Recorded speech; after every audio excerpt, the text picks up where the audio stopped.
following is a live presentation of CBC Sports. The road to the Grey Cup has but 2 more stops on it. The journey continues for only 4 teams. At Winnipeg Stadium, a burgeoning CFL powerhouse, the Baltimore CFL'ers take on an established one, the Bombers, in the East Division Final. At McMahon Stadium in Calgary, where the Stampeders had their hearts broken a year ago, it's the Stamps versus the BC Lions in the West Final. Doug Flutie is a winner. He has done it every way possible.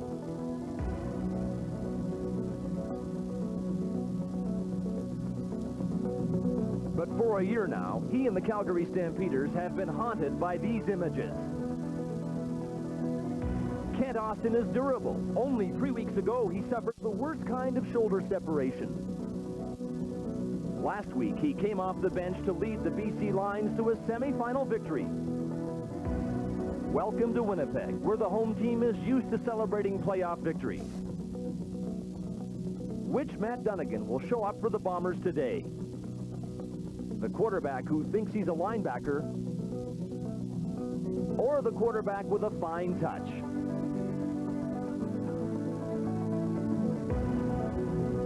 Can the Winnipeg defense dominate like it did a week ago in a semi-final win?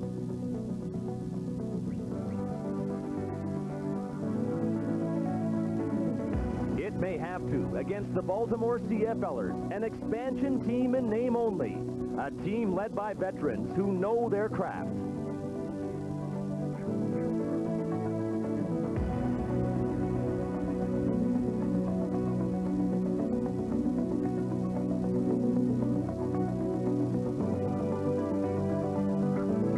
Today, we move a step closer to finding out who is number 1, East and West.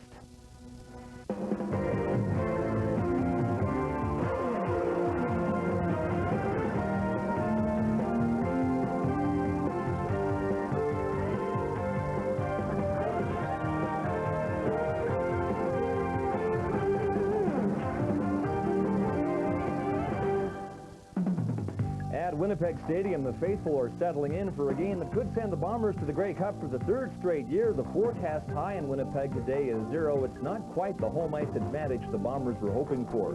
Home ice, though, could be a factor in Calgary today, where an icy blast is sweeping McMahon Stadium hours before the West Championship is decided. Hello, everybody, and welcome to Final Sunday on the CFL on CBC. 6 hours of playoff football to determine who advances to the 82nd Grey Cup Championship. I'm Scott Oak, and we'll be with you throughout the day here in Calgary, where in 3 hours' time, the Stampeders and the BC Lions kick off in the West Division Final. And if the Stamps were hoping to prove a point by winning a game in frigid conditions today, they may get their wish. The forecast here calls for flurries, temperatures dropping to about 8 or 10 below at game time. That's not so bad. The major concern here is the wind chill factor, and our crew tells us it feels like 20 below on the field as we speak. There's a playoff atmosphere here in Calgary and one in Winnipeg as well. We stop first on Final Sunday for a game that's usually decided this time of year at Winnipeg Stadium. That would be the East Division Championship. Let's go to Winnipeg now and hear from Mark Lee. Thanks, Scott. Well, football doesn't come much tougher than a game in late November at Winnipeg Stadium. Ever since the Bombers joined the East Division back in 1987, they have played in every division final, 8 straight. It's a story of winning, a tradition of domination, and it's threatened today by an expansion team from Baltimore. The Baltimore blueprint based on a core of free agent veteran players. Players like quarterback Tracy Ham, seen arriving here today for a game that could send the first American team in CFL history into the Grey Cup game. Well, I think it's a classic matchup. You have the guys who, Winnipeg Blue Bombers, who established ball club. They've been the big boys in the East for quite some time. You know, they've been hard to dethrone.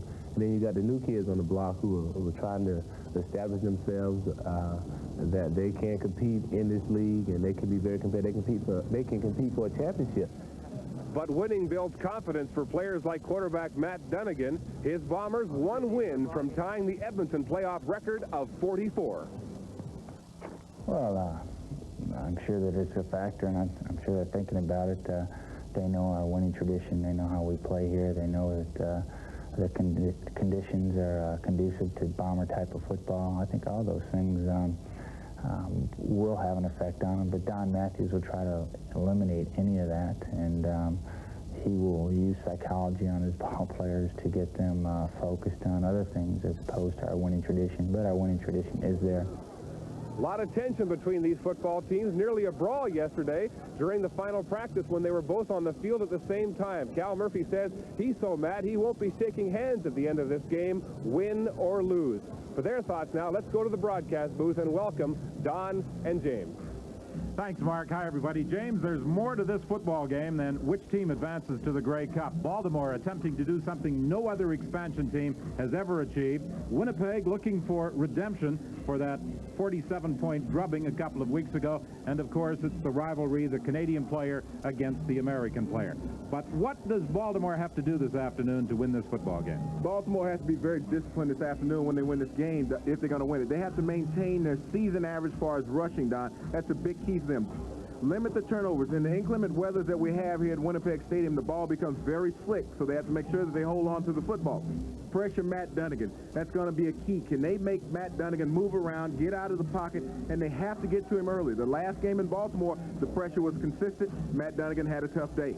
They certainly limited his effectiveness on October the 29th, and Alfred Payton, a former teammate of Matt Dunnigan, was in his face most of the afternoon. On the other side of the coin, what are the keys for Winnipeg? Winnipeg, you know, there's a lot of pressure on the two defensive ends, Tony Hill and Kelly Rush. Two guys really playing new positions coming into this game. They have to be more disciplined as a team as a whole.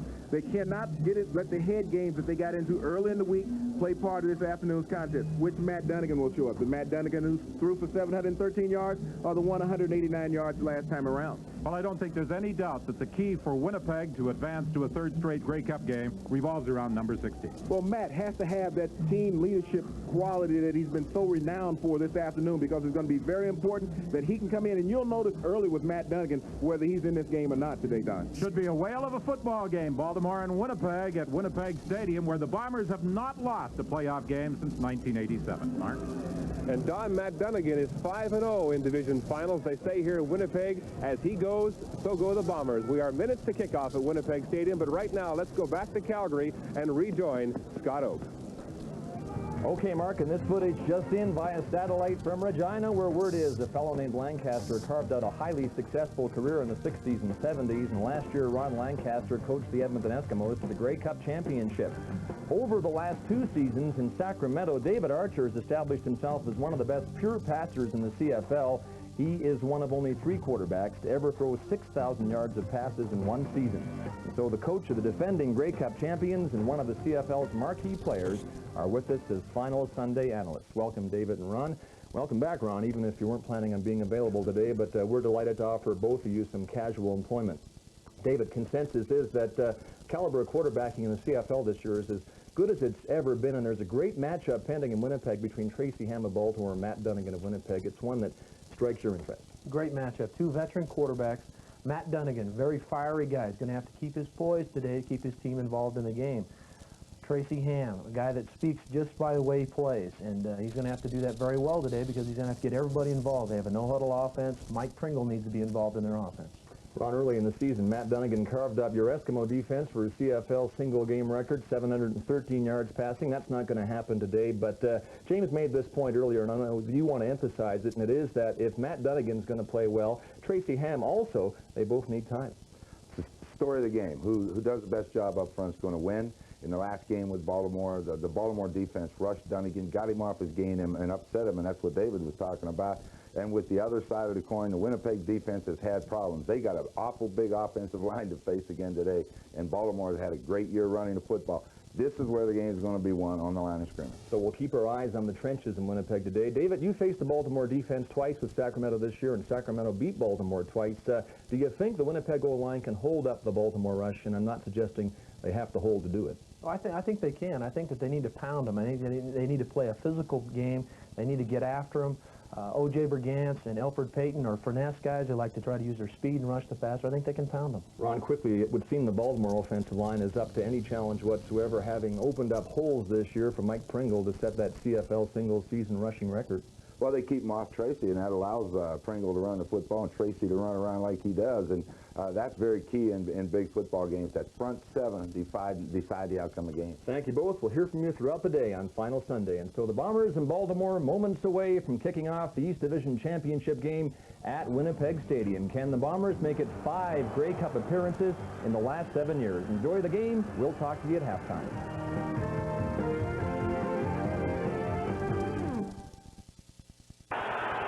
Welcome back to Winnipeg Stadium in the Eastern Final. The 13-5 first-place Blue Bombers against the 12-6 second-place Baltimore CFL'ers. A very strong south wind has an effect early in the ball game as Benson fields the football at the 43. You saw the kickoff by Troy Westwood hang in that strong breeze out of the south. The kick only traveled 31 yards. Now the coin toss may have been very vital in the outcome of this football game. Baltimore won. They deferred the choice to the second half. Tracy Ham and company, as a result, will have that very strong south wind at their back in the fourth quarter. They will have the football and the wind to start the football game. They are operating 1st and 10 from their own 44-yard line. Baltimore was concerned about noise at Winnipeg Stadium, and the fans are getting into it early. Ham gives to Pringle. He missed last week's game. He gets to the outside and then is knocked down by Donald Smith after a pickup of about 5. Trying to stop the Baltimore ground game might be a big problem today for Winnipeg, and with the wind, the ground game could be a very definite factor. Well, it's going to be very important that Winnipeg can come up and try to stop this running game of Baltimore. They led the league in rushing over the season, and they have the league's leading rusher who missed last week's contest back in the game today. Mike Pringle was replaced by Robert Drummond last week. Tracy Ham is having problems calling out signals. You see him moving along the line, and he may have some problems with that 20-second clock unless he gets it underway. He does. He gives to Pringle again, and Pringle is going to be stopped short of a first down. Greg Clark came up from his inside linebacking position to make the tackle. Don, with the wind going as it is here in the first quarter, and Winnipeg able to stop Baltimore on their first offensive possession, the kicking game will be very important. Josh Miller led the CFL in punting. He has the wind at his back, but it is very important that he doesn't kick it through the end zone, that he keeps it within the field of play. The leading punter in the CFL last week, he had a 59-yarder against the Toronto Argonauts. Here comes pressure up the middle, but still a good kick by Miller, and this one is going to bounce into the end zone, and it will go out of play as Miller puts Baltimore on the board. But that is not what he was attempting to accomplish. A 74-yard punt with the wind at his back by Josh Miller, but he was looking to angle it out of bounds inside the 10. It's more critical to worry about the net in this situation than the overall length. Matt Dunnigan, this is the guy that everyone is concerned about today. What type of game will he have? You see his numbers from last week. Matt Dunnigan, he's one of those guys, when he gets too overpumped on, he can try to do too much as an individual. Well, we have seen that from Matt in the past in several key games where he is so pumped up that he attempts to do a little too much by himself. But the coaching staff felt that Dunnigan and the entire offense had a good week of practice. Fake inside to Woodside. Dunnigan throws, and the pass is complete for a first down to Jamie Holland. Holland is in the ball game, replacing Tim Daniel. Daniel was injured last week in the semifinal win over Ottawa. One of the things that Matt Dunnigan did not show last week was a lot of mobility versus Ottawa. This time he puts a challenge on the Baltimore's defense right off the bat. He rolls right, he gets outside of the contain of Alfred Payton. He has the clear lane to Jamie Holland. Perfect strike, first down Winnipeg. What the Bombers wanted to do was pick up 5 or 6 yards on first down. They didn't want to be facing second and long situations, because that's when Baltimore likes to load it up and come after you. First and 10 Winnipeg there at their own 48-yard line. Some movement at the line of scrimmage. It looked as though Chris Walby came out of his stance prior to the ball being snapped. One of the things with the noise that also bothers the offensive players, and you get the offensive tackles, they're out wider, and sometimes they cannot hear the inflection and the cadence of Matt Dunnigan. Procedure, Winnipeg number 63, still first down. And Chris Walby at 6'8" and 330+ pounds is a tough man to miss when he moves. Well, he moved a lot right there. That's like the side of a building waving in the wind.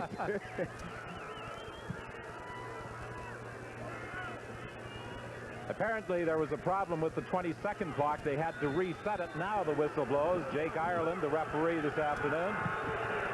Winnipeg first and 15. Baltimore does not have a history, at least in the latter half of the season, of blitzing on first down. Pass complete to Gerald Wilcox, but Wilcox is only going to get about 4 yards. He was brought down by Ken Watson. It's on 2nd and long, where Baltimore likes to load it up and come after you. Well, you know, it's almost predictable in the CFL 2nd and long. You know that a team is going to throw the ball, and Baltimore has the tools defensively. They built this defense predicated on speed. When you look, they only play 2 natural defensive linemen. Linebackers and defensive backs make up the core of this defense. 2nd and 11, Winnipeg. The Bombers are at their own 47-yard line. Dunnigan looks for Holland, and Holland will be very close to a first down at the 51-yard line. Stopped there by Carl Anthony. Holland missed the first 4 games of the season and the last 3. He did not play either game against Baltimore. Well, Jamie Holland is a receiver who is accustomed to playing in cold weather. Played his college football at Ohio State, several years in the NFL prior to coming to Winnipeg. Matt Dunnigan, now he's trying to stretch the defense and throwing to the outside. Is normally a slot-oriented offense, but he knows that he has to spread out the Baltimore defense, because if you allow him to gang up inside, it shuts down your running game, and all of a sudden Wilcox and Alfin won't be as effective. Gerald Bayless, you see him command the double team right off the back along with Pressberry. Matt Dunnigan early has not felt any pressure from this Baltimore defense. And the rookie, Kevin Robson, did a pretty good job in handling Gerald Bayless, the outstanding defensive player in the CFL a year ago. Well, he was a rookie at the start of the season. Now he's in his 2nd season, the playoffs, a whole new year starting. It's this time of the year, and all players know every snap means something at this time of the year. A 3rd down gamble by the Bombers, 3rd and 1, and it's not surprising because they would not get much yardage in kicking against the wind, and Dunnigan isn't going to get it. Dunnigan is driven back. He was met head-on right at the line of scrimmage. Dunnigan didn't make any penetration at all. He was hit by O.J. Brigance with help from Matt Goodwin. So leading 1-0. Baltimore takes over at midfield with 11:03 left in the opening quarter.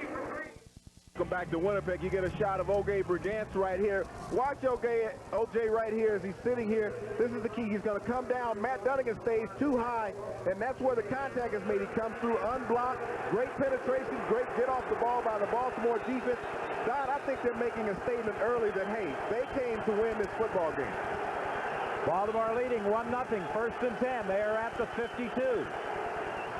Tracy Ham looking to throw for the first time. Can't find a receiver initially. Now looks for Clark and underthrows him. It will be 2nd and 10. This is the way Baltimore lines up offensively. They're delighted to welcome Mike Pringle back.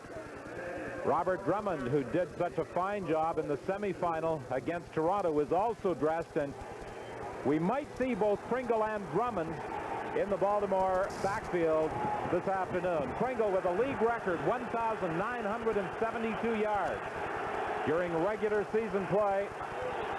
Some wondered whether he was 100% for today's game. He claims he is. Pringle takes the pass. He's caught immediately by Reggie Gibbons, the linebacker. The Bombers are doing some different things with their linebackers. The linebackers, who have tremendous speed, are dropping back into coverage. Well, one of the things that Baltimore is doing is that they're going out offensively, and they're getting in a quad set weak. They're putting 4 receivers to the backside, and by not motioning out to that, Winnipeg can set their defense early. So what they have to do is put more motion in the offense and force Winnipeg to tip what they're doing defensively. Josh Miller with his 2nd punt of the game. His first traveled 74 yards for a single point. This time he kicks it to the other side of the field, and this one is going to go out of bounds back at the 9-yard line. A 43-yard punt by Josh Miller, and the Bombers are penned up back near their own goal line. Mark?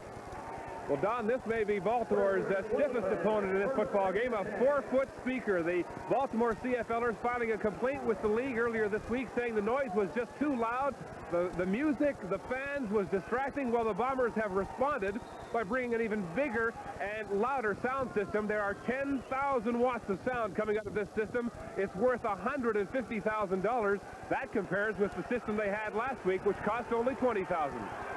Well, noise is going to be a factor, and the crowd, if they get into it, could cause problems for Tracy Hammond calling his signals. Matt Dunnigan looks out into the flat. It's incomplete, intended for Wilcox. And I think the wind affected the flight of that throw by Matt Dunnigan. It did, Don. You can see the ball was wobbling, and Matt Dunnigan normally throws a very tight spiral, and that one got caught up.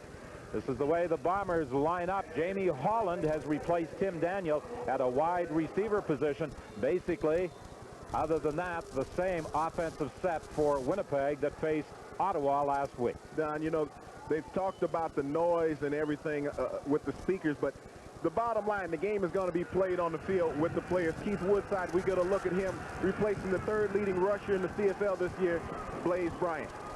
So far, Woodside has not had the football in his hands, and Dunnigan came very close to getting dropped in the end zone by Alfred Payton, as Dunnigan had to throw in desperation into coverage around the 20-yard line. Looked like we almost had a miscue, possibly had a miscue in the backfield, but the pressure by Alfred Payton.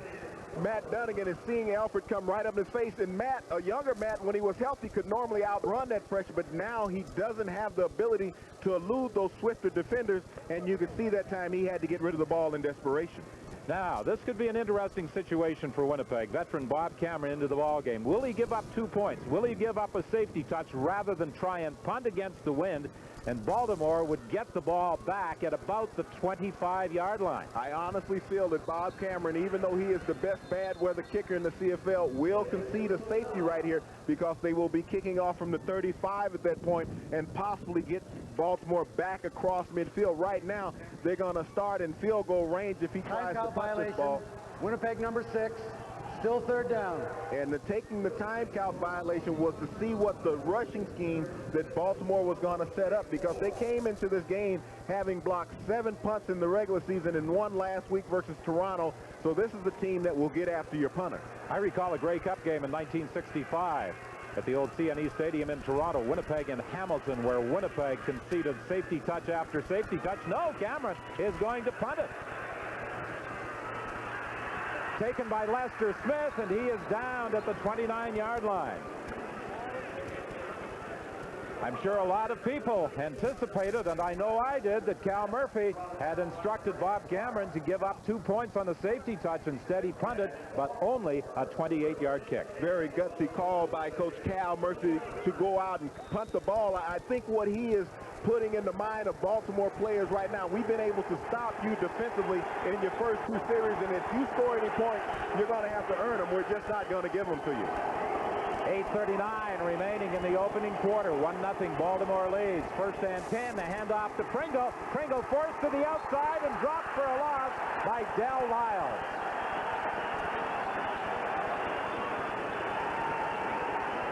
Defensively, the Bombers had to make an adjustment with an injury to Lloyd Lewis. Kelly Rush comes into the right defensive end position. And this is a new position for Rush. He's accustomed to playing the left side, so he has to make an adjustment moving over to the right side. Well, the thing is that Winnipeg is loaded up in the box. They've had 7 defenders inside that box, and Baltimore hasn't been able to figure it out blocking scheme-wise yet. 2nd and 6, Baltimore. Tracy Ham rolls to his left. Looks downfield. He's got Walter Wilson wide open for a first down, taking the ball down to the 15-yard line. A 20-yard pickup, Tracy Ham to Walter Wilson. Don, this is what Winnipeg didn't want to allow Tracy Ham getting out of the pocket. Walter Wilson is locked one-on-one. He's coming down. He sets down before the defender can close. Donald Smith is giving him too much of a cushion. Tracy Ham recognized that, went to his open receiver. Winnipeg is certainly familiar with Walter Wilson, as he was in their training camp before joining Baltimore this year. 1st and 10 Baltimore. The CFL'ers are at the Winnipeg 15-yard line. 7:40 remaining in the opening quarter. 3 receivers wide right.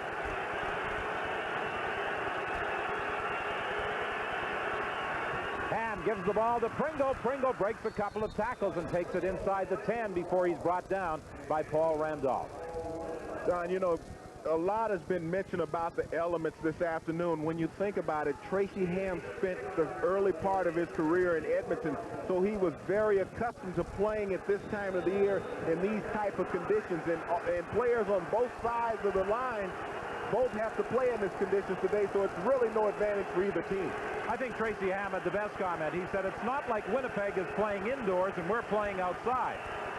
He said, we are both going against the same weather conditions. Handoff to Pringle, and Pringle is going to be stopped short of a first down, it would appear, by Paul Randolph. Don, this is the situation where Don Matthews, does he gamble or does he send in his field goal team? At this point on the field, you don't want to give up this type of field position and just settle for a field goal. You have the wind at your back. It's a chip shot, but you're not going to get this many opportunities in the second quarter with the wind in your face. So on third and almost 2, Don Matthews leaves his offensive unit out there. He sends out his short yardage offense as he goes after it. Drummond in motion across the formation. Handoff to Pringle, and Pringle is going to be close, but I don't think he's got it, depending on the spot. He had to get inside the 5-yard line, it appeared. Now drive it out of there. Well, it's going to really depend upon the spot. Mike Pringle tried to get that surge behind his offensive line, but Winnipeg did a great job of getting off the ball, submarining underneath, reestablishing the line of scrimmage, and it doesn't look like Baltimore picked up enough here, Don, but it's all going to depend upon the measurement. Winnipeg players feel they've stopped them, and they have. A big defensive play for the Winnipeg Blue Bombers with 6:16 remaining in the opening quarter. Welcome back to Winnipeg Stadium. From 1983 to 1986, when Don Matthews was the head coach with the BC Lions, he and Cal Murphy had a tremendous rivalry in the Western Division, and Matthews emerged with a 3-1 playoff record against his former partner in Edmonton. We get a look at that last play on that 3rd and short. The Winnipeg defense, especially Tony Hill, the defensive end, was able to get under the big offensive tackle, Neil Fort, and get a standoff. First carry of the afternoon for Keith Woodside, and he takes it out to the 12-yard line, close to a 7-yard gain. Winnipeg thought that Woodside would likely handle the ball as a runner today about 17 to 20 times. Defensively, Baltimore has the same lineup that they put on the field last week and had such success with against the Toronto Argonauts in the Eastern semifinal game. Walton and Benson will alternate during the course of the afternoon at the middle linebacking position. Second down, it's Woodside again, and Woodside is not going to get a first down. The ball comes loose, it's picked up by Carl Anthony, and he takes it in for a touchdown. It looked as though the play had been stopped, and then suddenly the ball popped loose, and Carl Anthony was there to pick it up and take it in for a touchdown. A startling turn of events as far as Winnipeg is concerned, as Woodside lost the ball, and an alert Carl Anthony took it in from 14 yards out. One of the things we talked about early in the game, Don, is you had to make sure that you protected the ball, and Alfred Payton was pulling on the ball when Woodside was trying to struggle for extra yardage, stripped him of the ball, as you'll see him trying to come off tackle right here. Watch Alfred Payton, number 56, as he slides off of Chris Walby and starts chugging at the football. He strips it out. Carl Anthony hanging around the pile as it comes free, picks up the ball, and he returns it for the first touchdown of the afternoon. Baltimore lining up for the extra point, leading now by a score of 7-0. And they are going to take a time count violation. It looks as though they were short a man up front.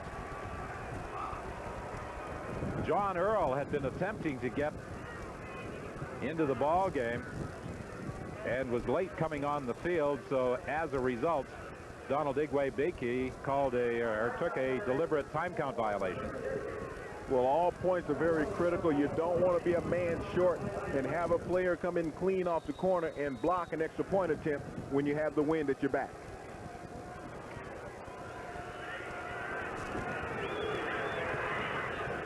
Igwebike adds the point after, and it's 8-0. Baltimore leading Winnipeg with 4:50 remaining in the opening quarter here at Winnipeg Stadium. And the hero of the moment for Baltimore is number 3, Carl Anthony, as he scooped up the fumble of Keith Woodside and took it in from 14 yards out. Well, right now, you know, you see Carl Anthony, who played the past couple of years with the Calgary Stampeders and were on their Grey Cup championship team. But once again, Alfred Payton is the key to this play as he slides off of Chris Walby, and he's chugging at the ball very close to being down right there, very questionable. But Carl Anthony, standing around, picks up the loose ball and returns it. Now we talked about discipline.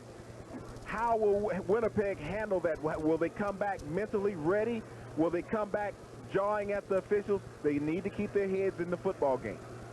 Alfred Payton last year was with Winnipeg and was runner-up to teammate Gerald Bayless for the Outstanding Defensive Player Award in the CFL. Payton last year had 22 quarterback sacks. Started this year with Shreveport and joined Baltimore mid-season. And as Don Matthews says, we had tried about 5 or 6 different people at that rush end position, and our defense really came together when we got Alfred Payton. Well, once they obtained Alfred Payton, it really solidified their defense.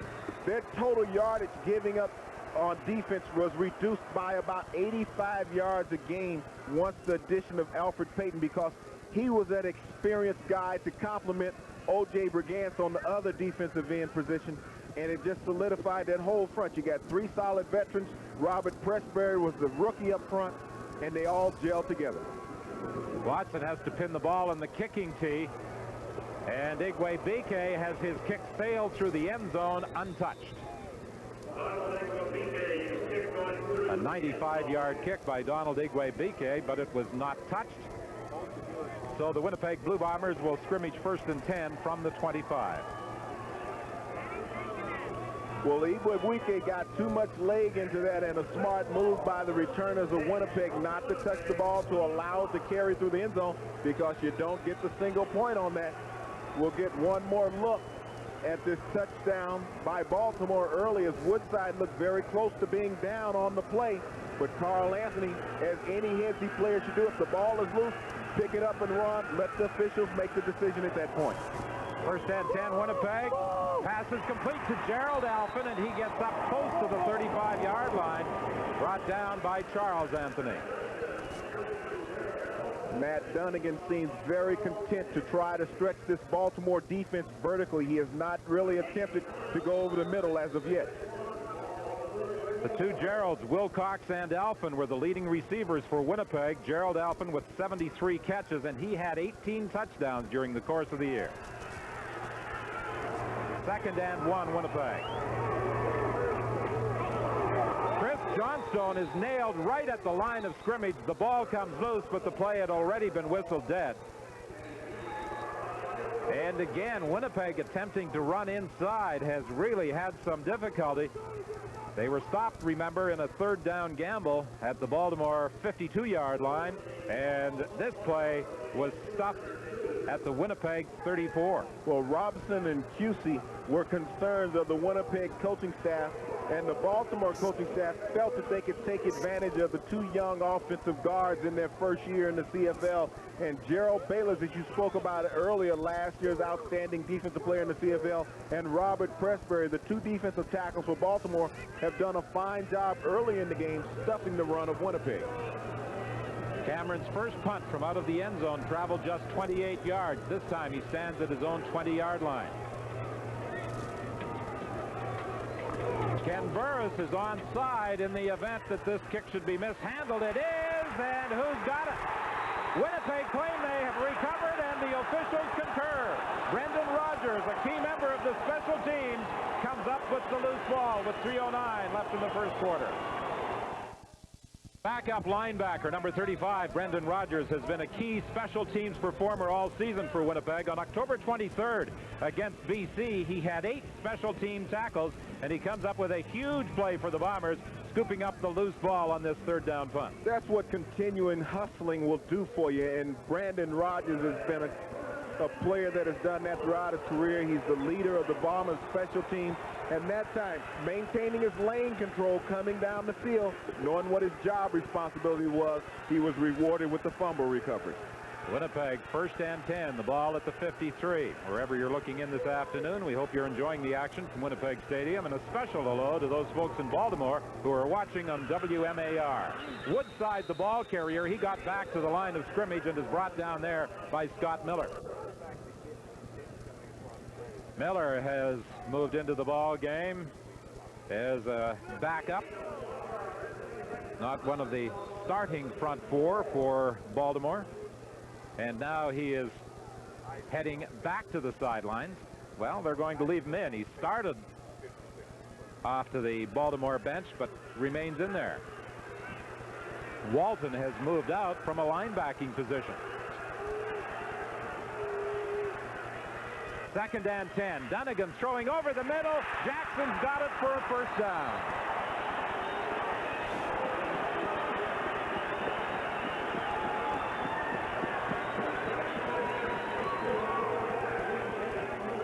Matt Dunnigan is one of the quarterbacks in the CFL who has a strong enough arm to throw into a very brisk headwind. And Matt, the passes that you've seen, and even that last one to Alfred Jackson, have been right on the money here in the 1st quarter. He hasn't been bothered by the wind, so there was a question which Matt Dunnigan will show up. I think we've seen a good sign thus far here in the 1st quarter. Which one will? Intended for Wilcox, incomplete, and Dunnigan took a shot just as he released the football. Alfred Payton, a former teammate, was in Dunnigan's face again, as he was far too often for Matt Dunnigan's liking back on October 29th at Memorial Stadium. Well, Matt Dunnigan, along with Tracy Gravely, there's a lot of speed on both teams in the linebacking core, and Tracy Gravely was one of those tweener players that they thought they could convert into linebacker, and he led the team in tackles Baltimore-wise during the regular season, and that time you could see the speed in getting to Matt Dunnigan. 2nd and 10, Winnipeg. The ball is at the Baltimore 42. The toss to Woodside, and Woodside looking for an opening. One does not materialize, and he's brought down by Ken Benson at the 40. Well, the inside tackles for Baltimore are getting the job done. They're really getting the penetration up the middle, allowing gaps for the linebackers to run through. In this Winnipeg running game, they're going to have to reassert themselves. They got to go back to the drawing boards. Offensive coordinator Mike Kelly is going to have to talk with his young troops and see what they can get figured out about this Baltimore defense. Well, legally, we're not allowed to refer to Baltimore as the Colts, and CRTC regulations would prevent us from referring in any way, shape, or form, I guess, to those gentlemen we just saw going down the sideline. Well, how many times are you going to say Colts before you figure that out now? This punt is blocked. Walton blocks it, and it's picked up by Ken Barras. Walton blocks the 3rd down punt, and Baltimore, with 34 seconds remaining in the 1st quarter, will take over 1st and 10 at the Winnipeg 44-yard line. This has been one of the strengths of the Baltimore team all year. They have blocked 5 3rd down punts and 2 field goal attempts. Well, one of the things you can't take for granted is the field goals, and Ryan Carey was the wingman on the right for Winnipeg. He allowed Alvin Walton an easy inside release, and Walton, full head of steam, got to Bob Cameron and blocked the kick. Tracy Ham gets to the outside. Ham looks downfield and completes the pass to Robert Clark. This is going to be close to a 1st down. As a matter of fact, it is a Baltimore 1st down. Matt Goodwin has been the key man most of the year in blocking punts, but Alvin Walton got through on that one. And that last play may have also been the final play of the 1st quarter. Well, Baltimore is going to burn their time out here to try a field goal attempt, seems like, because they have the wind at their back, and it's not going to do them any good trying to go into the 2nd quarter with this field goal position. So if you take the time out, bring your field goal team in with the wind at your back, you can possibly get your 3 points going into the 2nd quarter. Well, the scoreboard clock shows the time has expired. But see, the play clock was running down, and he couldn't get his field goal team on field. on the field in time before he would have lost the 5 yards. So a very smart move by Coach Don Matthews. This will be a 39-yard field goal attempt for Donald Igwe-Bike. He was replaced for 2 weeks in September by Charles Bauman as the Baltimore place kicker. The ball is mishandled on the snap from center, and Igwe-Bike attempted to throw downfield. It's an incomplete pass, and Winnipeg takes over. Pardon me, it's going to be second down when we come back. But that is the end of the first quarter.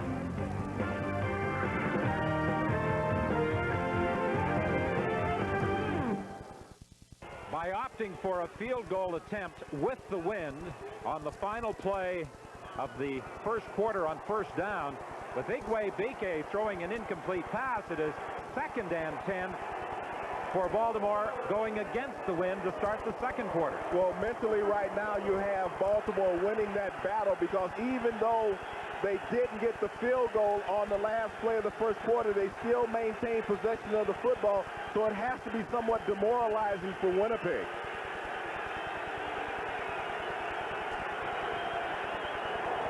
Tracy Ham rolls to his left. Now he has to come back the other way. And he's brought down for a loss by Greg Clark. Actually, Tracy Ham ran into one of his own players in trying to cut upfield. And that enabled Clark to come over and make the tackle. Well, there's some confusion with the blocking scheme of Winnipeg. You saw Pardanish talking with Pringle, trying to figure out, hey, who has who, as Ham tries to come back against the grain. And this is one of the things that make Tracy so effective. Neil Fort couldn't make a decision whether to go out and continue to block or go upfield. Robert Clark hustling on the plate, tracked down Tracy Ham for the sack. Greg Clark matched his jersey number during the course of the season with 58 tackles. And he comes up with a big play in bringing down Tracy Ham. And Igwe-Bike will now be attempting a 44-yard field goal into the wind. His longest of the year was a 50-yarder. And this one is going to be hauled in by Dal Lyles at the 4-yard line, and the linebacker brings it back to about the 18. I really don't think Igwe-Bike was even looking at the uprights. He was simply kicking the ball and trying to put it down into the corner of the Winnipeg end of the field. That's a coaching maneuver that was used by Coach Wally Buono earlier in the year when he lost his punter Maddich in a game, and Mark McLaughlin came in attempting long field goal attempts, which were really punt placements in a way, and Igwe-Bike did the same thing. He angled that towards the sideline, knowing that a punt by Miller probably would hang up and end up with negative yardage. Winnipeg with the win for the first time in the ball game, trailing by 8 points.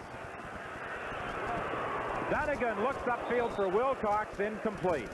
Matt Goodwin was coming on a blitz and was about a stride late hitting. Mark? Well, Don, we've seen both Bob Cameron and Jemmy have problems handling snaps in the game. Cameron helped that's cutting a bit of hard for Baltimore to hear signals with this crowd at Winnipeg Stadium roaring each time Tracy Ham moves over the football. Polite applause when the Winnipeg offense gets set to scrimmage, 2nd and 10. Dunnigan chased from behind, and he's caught. Brought down by Gerald Bayless. Was concerned that Gerald Bayless, who has been plagued much of the season with a muscle, not 100% for this game, but when he has to, he can crank it up. Well, that time working the rookie as he flushed Matt Dunnigan originally, he was able to break the contain of Tracy Gravely, but Gerald Bayless shows he still has those wheels. He can run down a Matt Dunnigan, and a big play for the Baltimore defense. Bob Cameron stands back in his end zone for this 3rd down punt.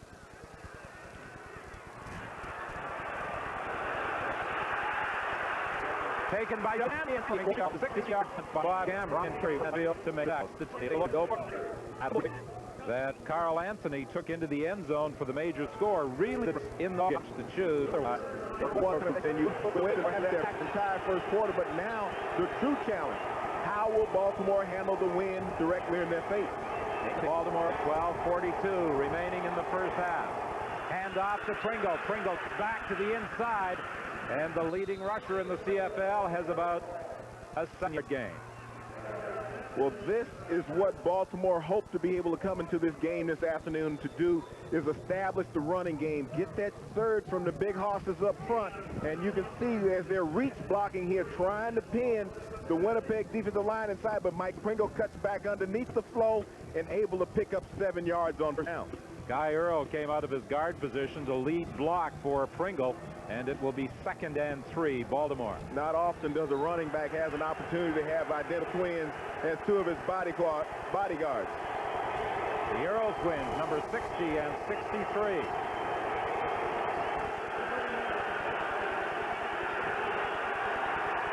The Bombers imploring the crowd to make more noise. Hand off to Pringle. Pringle going to the outside. He gets a key block, and Pringle is finally hauled down by the safety, Errol Brown.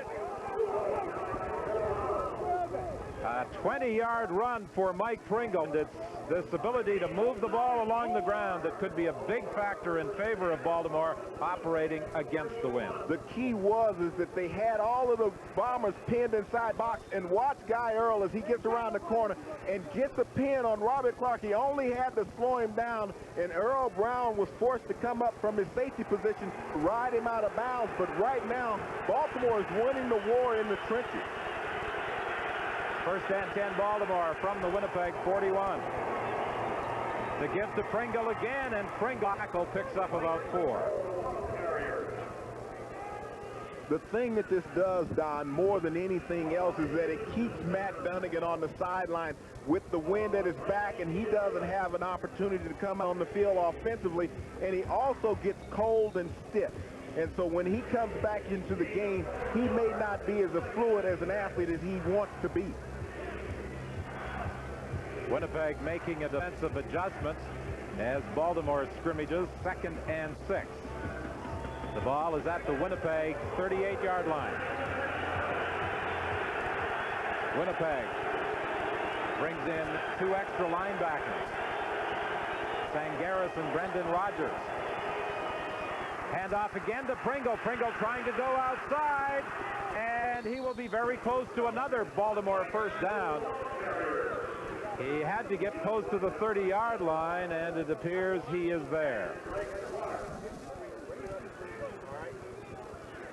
Don, once again, we talked about the Earl brothers, the offensive line of Baltimore getting the job done.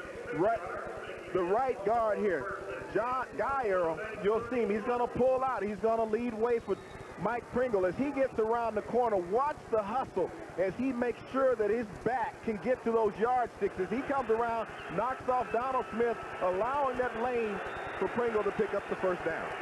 1st and 10, Baltimore from the Winnipeg 31. 10-10 remaining in the 2nd quarter. Baltimore in front, 8-0. Hand off to Pringle.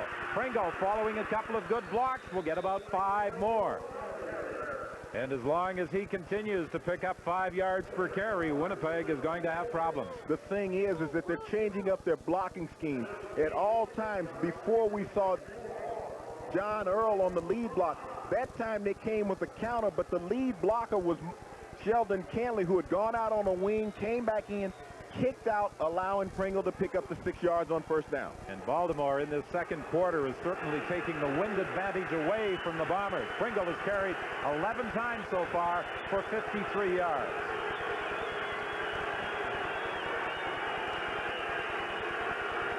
Pringle again. This time he's dropped and it's pulled off. Ran the leg, wasn't about to let go.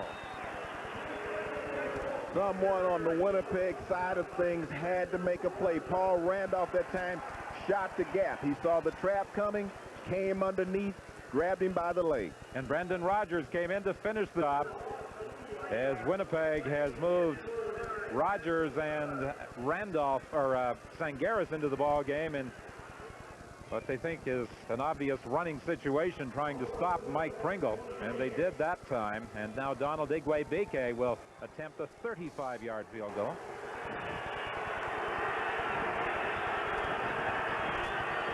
The kick is blocked. The ball in a scrum right at the line of scrimmage, and the Winnipeg Blue Bombers are going to take over with 9 minutes remaining in the first half. The third time that Donald Igwe-Bike has lined up in field goal formation. This time he drove the ball right into the line. I'm not sure whether he hit one of the Winnipeg players or one of his own players. It looked as though it may have hit Guy Earl in the back. It hit him right in the back of the head. What he was trying to do was hammer the ball, keep it low, and he didn't get any height on it. He hit it fat, as you can see it right here, and it goes right into the back of the head of his left guard and ricocheted down, and Winnipeg will have the ball at the 25-yard line. The first time he attempted a field goal, a bad snap resulted in Igwe-Bike throwing an incomplete pass. Winnipeg now takes over, 1st and 10. The Bombers are at their own 25-yard line. Intended for Jamie Holland, and it almost deflected off his hands into the arms of a defender, Carl Anthony. Well, that pass, Matt Dunnigan didn't get much on it. You could see it wobble. Matt might be pressing because he's been on the sideline quite some time here in the second quarter, and you can get stiff standing over there.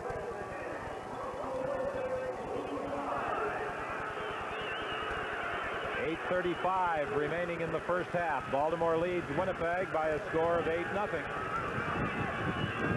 2nd and 10 Winnipeg. Here comes the blitz as Payton was coming off the corner. And was it procedure or offside?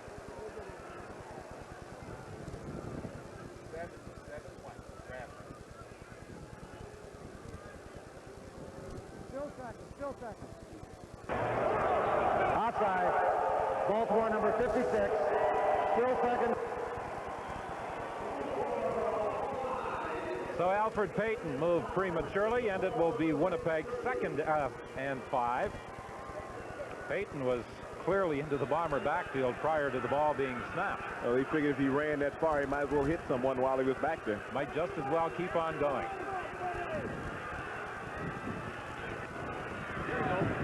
Wilcox makes the catch, and he stumbles forward for a Winnipeg 1st down. You could see that ball carrying with the wind as Matt Dunnigan delivered it to Gerald Wilcox. You'll see it right here as it's in flight. He came in motion.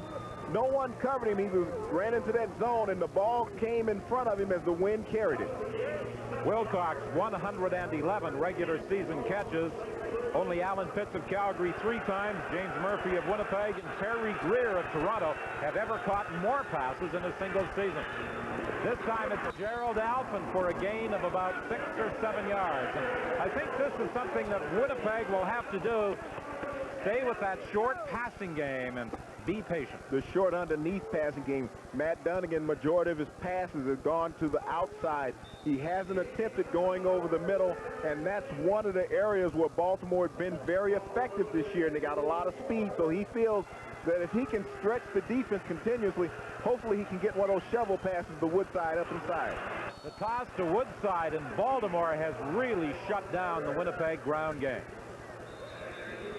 And they are going to force the Bombers into a punting situation. Dunnigan had completed 7 of 12 passes for 64 yards before this most recent toss to Keith Woodside that was stopped in its tracks once again by a solid Baltimore defensive effort. One of the things that we've seen different with Winnipeg than we have with Baltimore is the effectiveness of the young guards. Both teams are playing 2 rookie guards, but the Earl twins have been more effective in getting out, sealing the corner for Mike Pringle than Cusey and Robeson have for Winnipeg and Keith Woodside. Kevin Robson is the man who handles the 3rd down punting chores. He got it back cleanly to Cameron, and now Lester Smith tries to bring it back. He was hit head on and driven back, and the Winnipeg player who made contact with him was shaken up in the play. Baltimore leading by a score of 8-0 as the result of a 14-yard romp by Carl Anthony on a fumble recovery. The ball coming out of the hands of Keith Woodside. And now Tracy Ham is looking at 1st and 10 from his own 19-yard line. A tremendous hit by Del Lyles on Lester Smith on the punt return. Lyles was slow in getting up but did not require medical attention, and as a result remains in the ball game. But what a collision between these two. I mean, he had a straight run at him and he planted him right there, but Dale Lyles went straight to the turf, normally players get burners when they fall like that. Lyles, with the long timeout, was able to stay in the game, and he's been a force for Winnipeg defensively here in the first half. And their linebackers are going to have to come up big on this series because they have Baltimore pent back in bad field position with the wind in their face. But the running game has been strong, and they need to be able to stop it. There was a feeling among members of the Baltimore coaching staff that the Winnipeg Blue Bombers would have to take chances up front to try and prevent Baltimore from running the football. They would have to commit their linebackers to the run. And we have seen evidence of Winnipeg in this second quarter going at times with 5, even 6 linebackers. Don, what we're getting right now on the field is a shoe problem with the Winnipeg Blue Bombers. And the officials are making them change footwear. They're out here and they're playing on AstroTurf with cleats, grass cleats, and that's one of the actually baseball shoes. And that's what Bobby Evans has on, is a pair of baseball shoes. And the officials are saying that they're possibly hazardous. If we can get Mark Lee to get a look at everything on the sideline there for us, but that's one of the problems right now that they're examining. Let's go down to Mark. Out of the game, Bobby Evans has been sent out of the game and told to change the spikes on his shoes. You can see Stan Mikulash right now is also having to change his. Bobby Evans is wearing basically what you'd call plastic baseball cleats, and the referees say that the cleats themselves are too sharp. Somebody's going to get hurt. Stan Mikulash also has very sharp baseball cleats on. They've told him to take them off, and so right now the Bombers are looking for new footwear. And this could take some time in making those cleat adjustments because the players have spatted their shoes, and very quickly they have sent equipment people to the dressing room for new footwear for both Stan Mikulash and Bobby Evans. And Cal Murphy is really unhappy with the decision that was made. Baltimore gets set to scrimmage, first and 10 from the 19. The last time they had the ball, Baltimore ran 6 times and consumed 4 minutes on the second quarter clock. They run again with Pringle. Pringle tried to get outside, is forced to come back the other way, and he's dropped for a loss. Good crowd in attendance this afternoon at Winnipeg Stadium. They anticipated about 26 or 27,000 showing up for this Eastern final. An injured Baltimore player is being tended to right now. Sean Beals is down. 6:29 is the time remaining in the first half. And at the Winnipeg bench, they're continuing to work on the footwear of Stan Mikulash and Bobby Evans. 8-0. Baltimore leads Winnipeg. 6:29 is the time left in the first half. Welcome back to the Eastern Final in Winnipeg, where Baltimore holds an 8-0 lead on the Bombers. 6:29 to go in the first half. Cal Murphy is fuming down here on the Bombers bench. He just chased one of the officials out onto the field because he's so upset that at least 3 or 4 of his players have had to change their cleats. Cal went so far that his headset cord snapped in half. He had to go find another one. Don? Cal Murphy is one who gets very involved on the sidelines. And he certainly did when the players were sent off for what the officials ruled were illegal cleats. Here's Tracy Ham being chased and caught.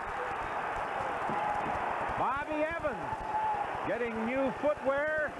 May have had a little additional speed in pursuit of Tracy Ham. Well, not only with the speed, but the emotion. You got the players now for Winnipeg fired up. You know, you've gone in as the officials, and you've had a part to play in this contest, and Evans came from the backside on a halfback blitz, was relentless, and you could see Ham lose his footing at the end. Winnipeg is going to be forced to go through wholesale changes offensively. Gerald Alphen has those cleats on.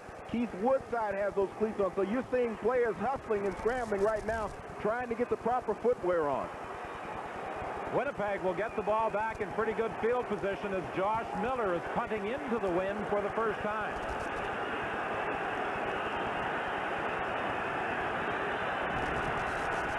And I think he's going to let the clock run down. He's going to take a time count penalty.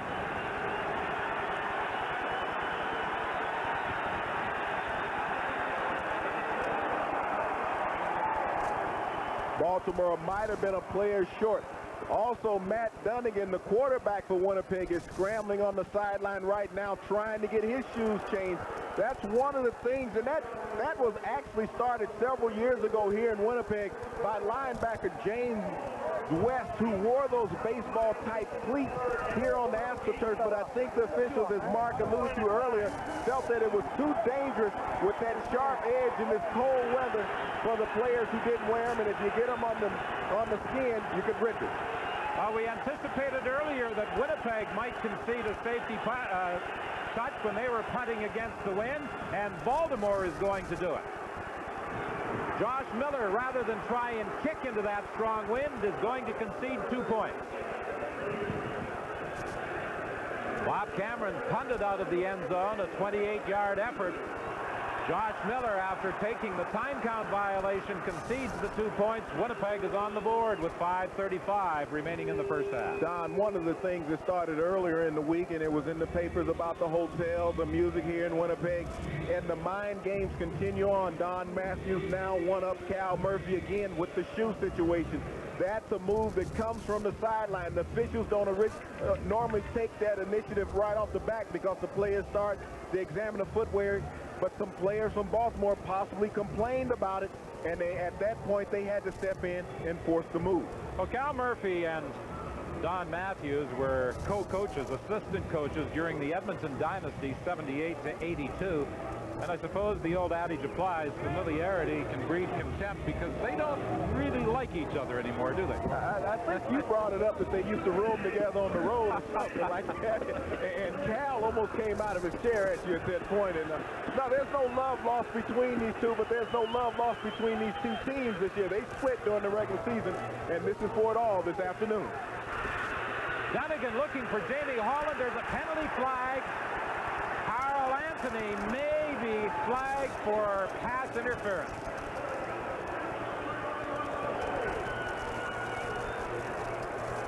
He's pleading his case, but I think it's going to fall on deaf ears, and that will be a big break for the Winnipeg Blue Bombers. They've been stagnant offensively. Illegal contact on an eligible receiver.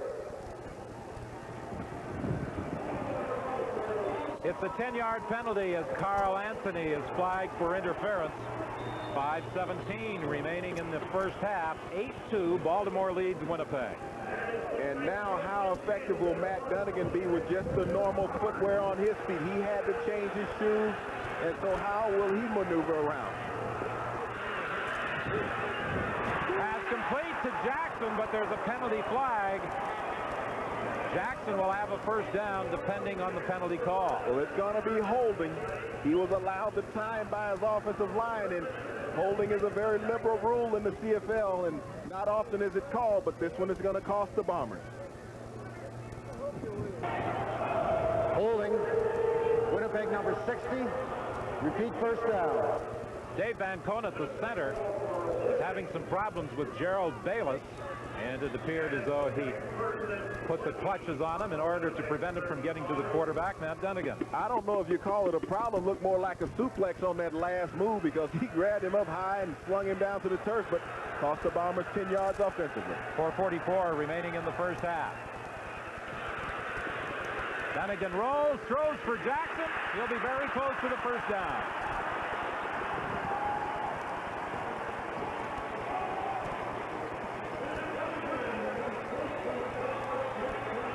The key to that play was the reverse boot by Matt Dunnigan. He started right, came back out to his left. He got the floor of the defense going opposite of where he wanted to end up at.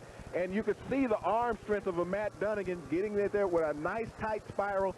Jackson right at the first down sticks. Just a little shy of a first down, 2nd and inches Winnipeg, when Dunnigan established a league record 713 passing yards against Edmonton on the 14th of July. On the receiving end of 7 of those throws for 308 yards was Alfred Jackson. Alfred Jackson went deep and often in that game versus the Edmonton Eskimos, and it was an outstanding evening for both of those players. And a forgotten man in that contest, Don, and he's been gone for most of the season, David Williams also caught 10 passes in that game for 226 yards. 2nd and inches Winnipeg. Dunnigan keeps. He is throwing back, and this might be a face mask call as Dunnigan was driven back after getting the first down yardage. Major foul. Face mask. Ball point number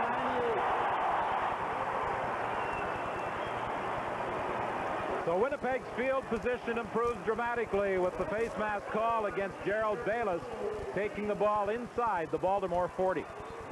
Well, now the critical mistakes are starting to mount up on Baltimore. Right in the middle of your screen, Gerald Bayless, the left arm, as you'll see it up around the headgear, twisting it back on a Matt Dunnigan. The official right on top, cost him 15.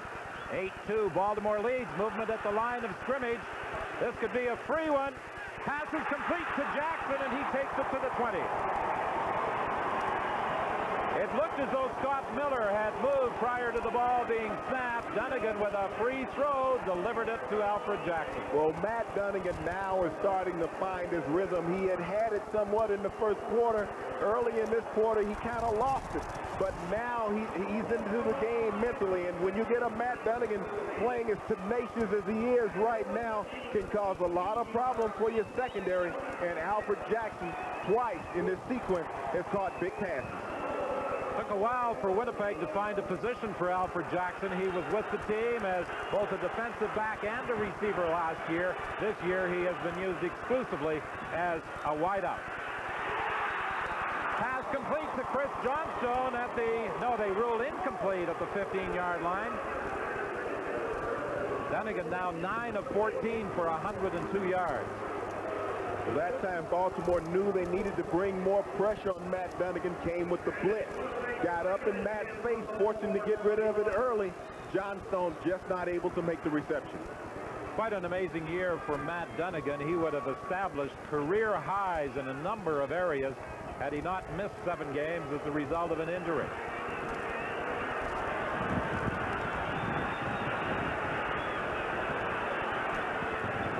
Second and 10.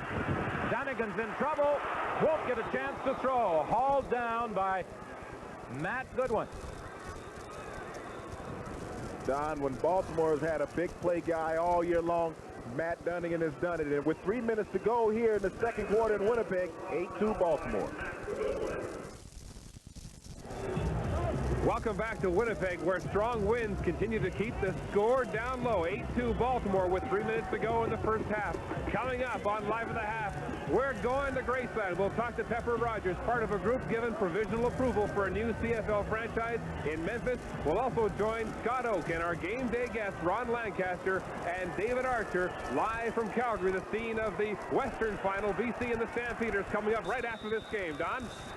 Troy Westwood will attempt a 30-yard field goal. The kick is up, and it is good.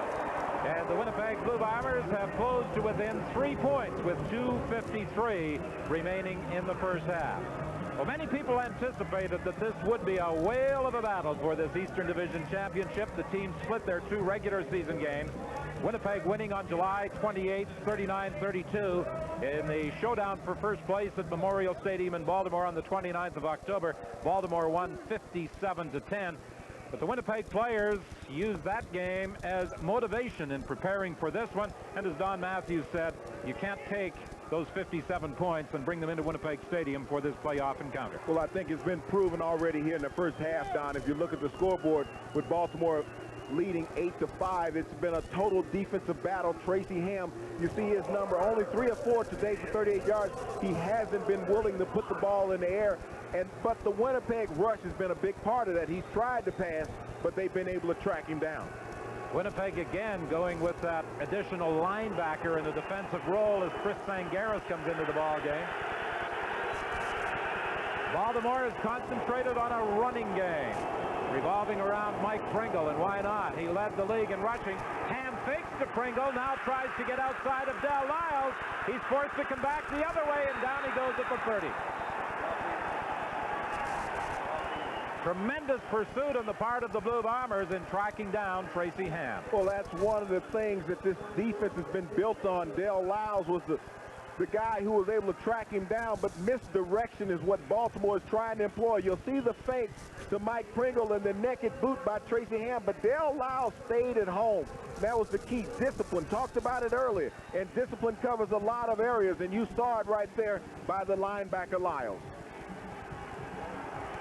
2nd and 14 now, Baltimore, with 2:34 remaining in the first half. Baltimore leading by 3.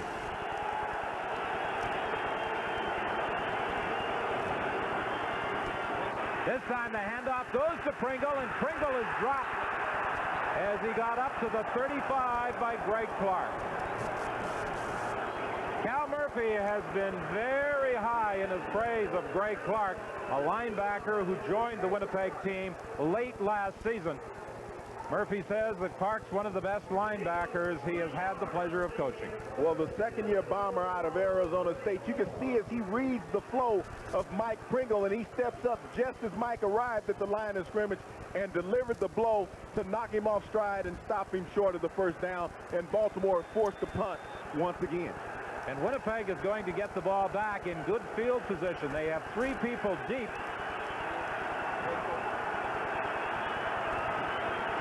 Pierce, Boyko, and Norris Thomas are awaiting the 3rd down punt by Josh Miller. And again, it looks as though he might take a time count violation, but Winnipeg has called a timeout. There are only 2 seconds remaining. Make that 3 seconds on the 20-second clock. Don, one of the things that may be evident as this game closes down as we get late in the second half is that when you think back to Cal Murphy not electing to go for that safety when he was pent deep and electing to let Bob Cameron punt away, and Baltimore came out of that scenario with no points on the scoreboard where they had the mishandling of the field goal attempt, and then they were trying to force a field goal attempt into the wind, couldn't get the distance on it, and Baltimore ended up with nothing. And with 3 points being the difference in the game right now, this game could hinge on a kick at the end.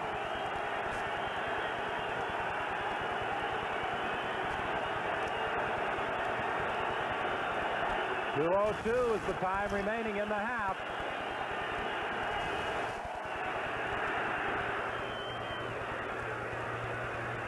Norris Thomas takes it on a bounce. Thomas cuts inside Stan Petrie and gets across midfield. Grant Carter came over to make the tackle at the Baltimore 54-yard line. A 34-yard punt. Pretty good punt by Miller into the wind. A 10-yard run back by Thomas. The key was, Don, he kept the punt low. He didn't get it up into that stiff headwind and let the wind bat it down. He hit it low. He drove it. But now Matt Dunnigan had some things happen positive in that last offensive sequence.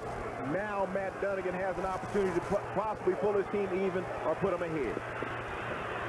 Dunnigan looks deep for Alfred. He's wide open at the 20-yard line.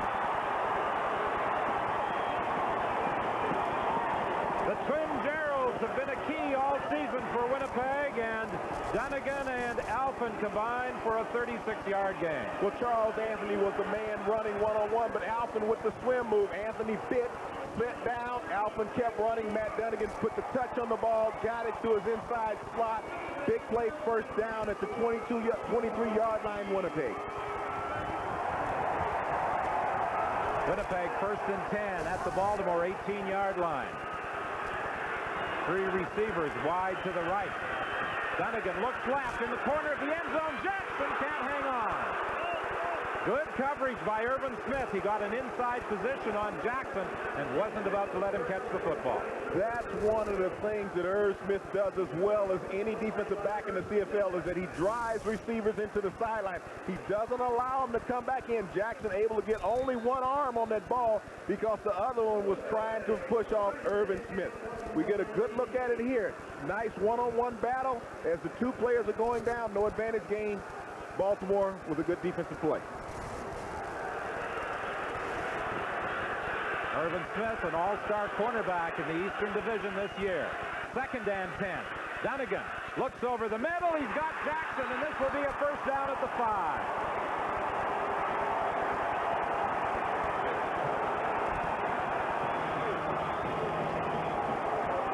.121 remaining in the half. Winnipeg 1st and goal. Well, Dunnigan feels that with Jackson that he can play against any corner in the league because of his size at 6'3". That time, a comeback route versus Irvin Smith, who lost his footing in the seam right there, whereas normally pitches mound in the baseball setup here at Winnipeg, and Winnipeg has the ball first and goal. The ball is at the 6. Winnipeg first and goal. Hand off to Woodside. Woodside trying to follow the blocking of Chris Johnstone, and Baltimore stacks it up at the 5. One of the things with Winnipeg this afternoon, they've been almost totally ineffective running the ball. They just haven't been able to get a surge up front. They haven't been able to cut off the lanes of those Baltimore defenders, and once again, very minimal yardage on first down running the football. We're in the final minute of the first half at Winnipeg Stadium. The Blue Bombers trailing 8-5. Second and goal from the 5. Dunnigan mishandles the snap from center. Dunnigan attempts to drive after recovering, but is stopped at the 4. Mistakes.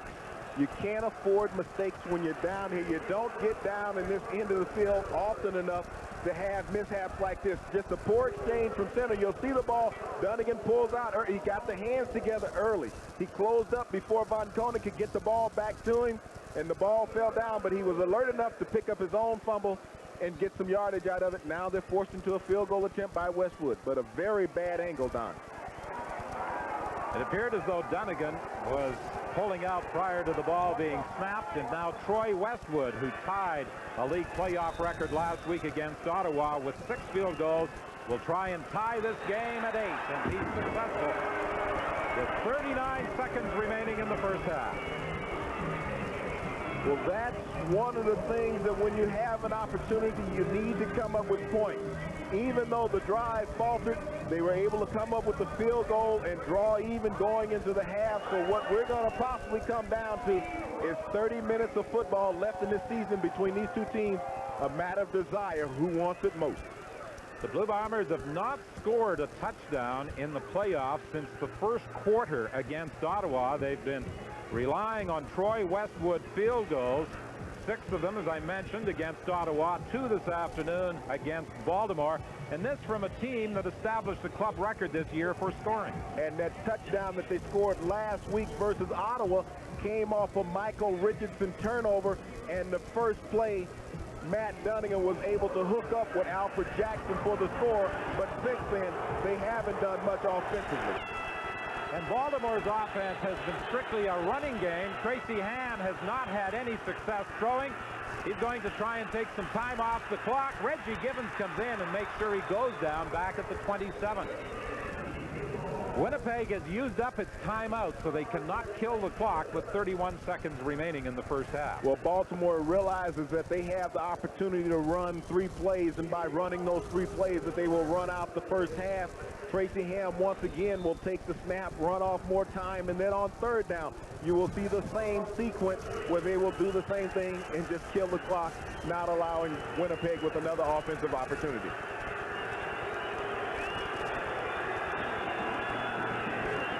On second down, Ham is going to run the clock right down.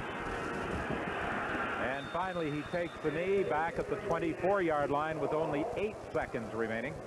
Well, you know, when we came here today, you know, people thought that you might see an offensive show, but it's turned out to be a total defensive struggle.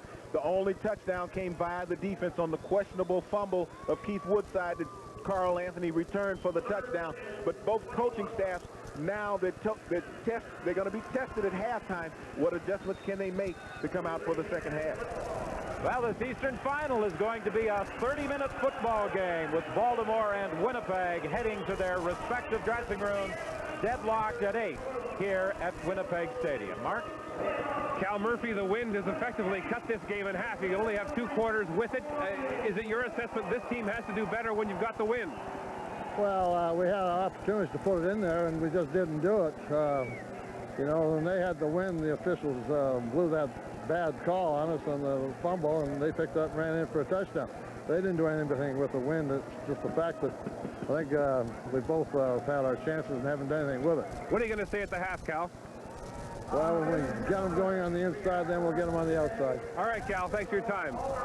Cal Murphy and his Winnipeg Blue Bombers in an 8-8 tie with Baltimore at the half here in Winnipeg. When we come back, we'll go live to Calgary and rejoin Scott Oak, Ron Lancaster, and David Archer.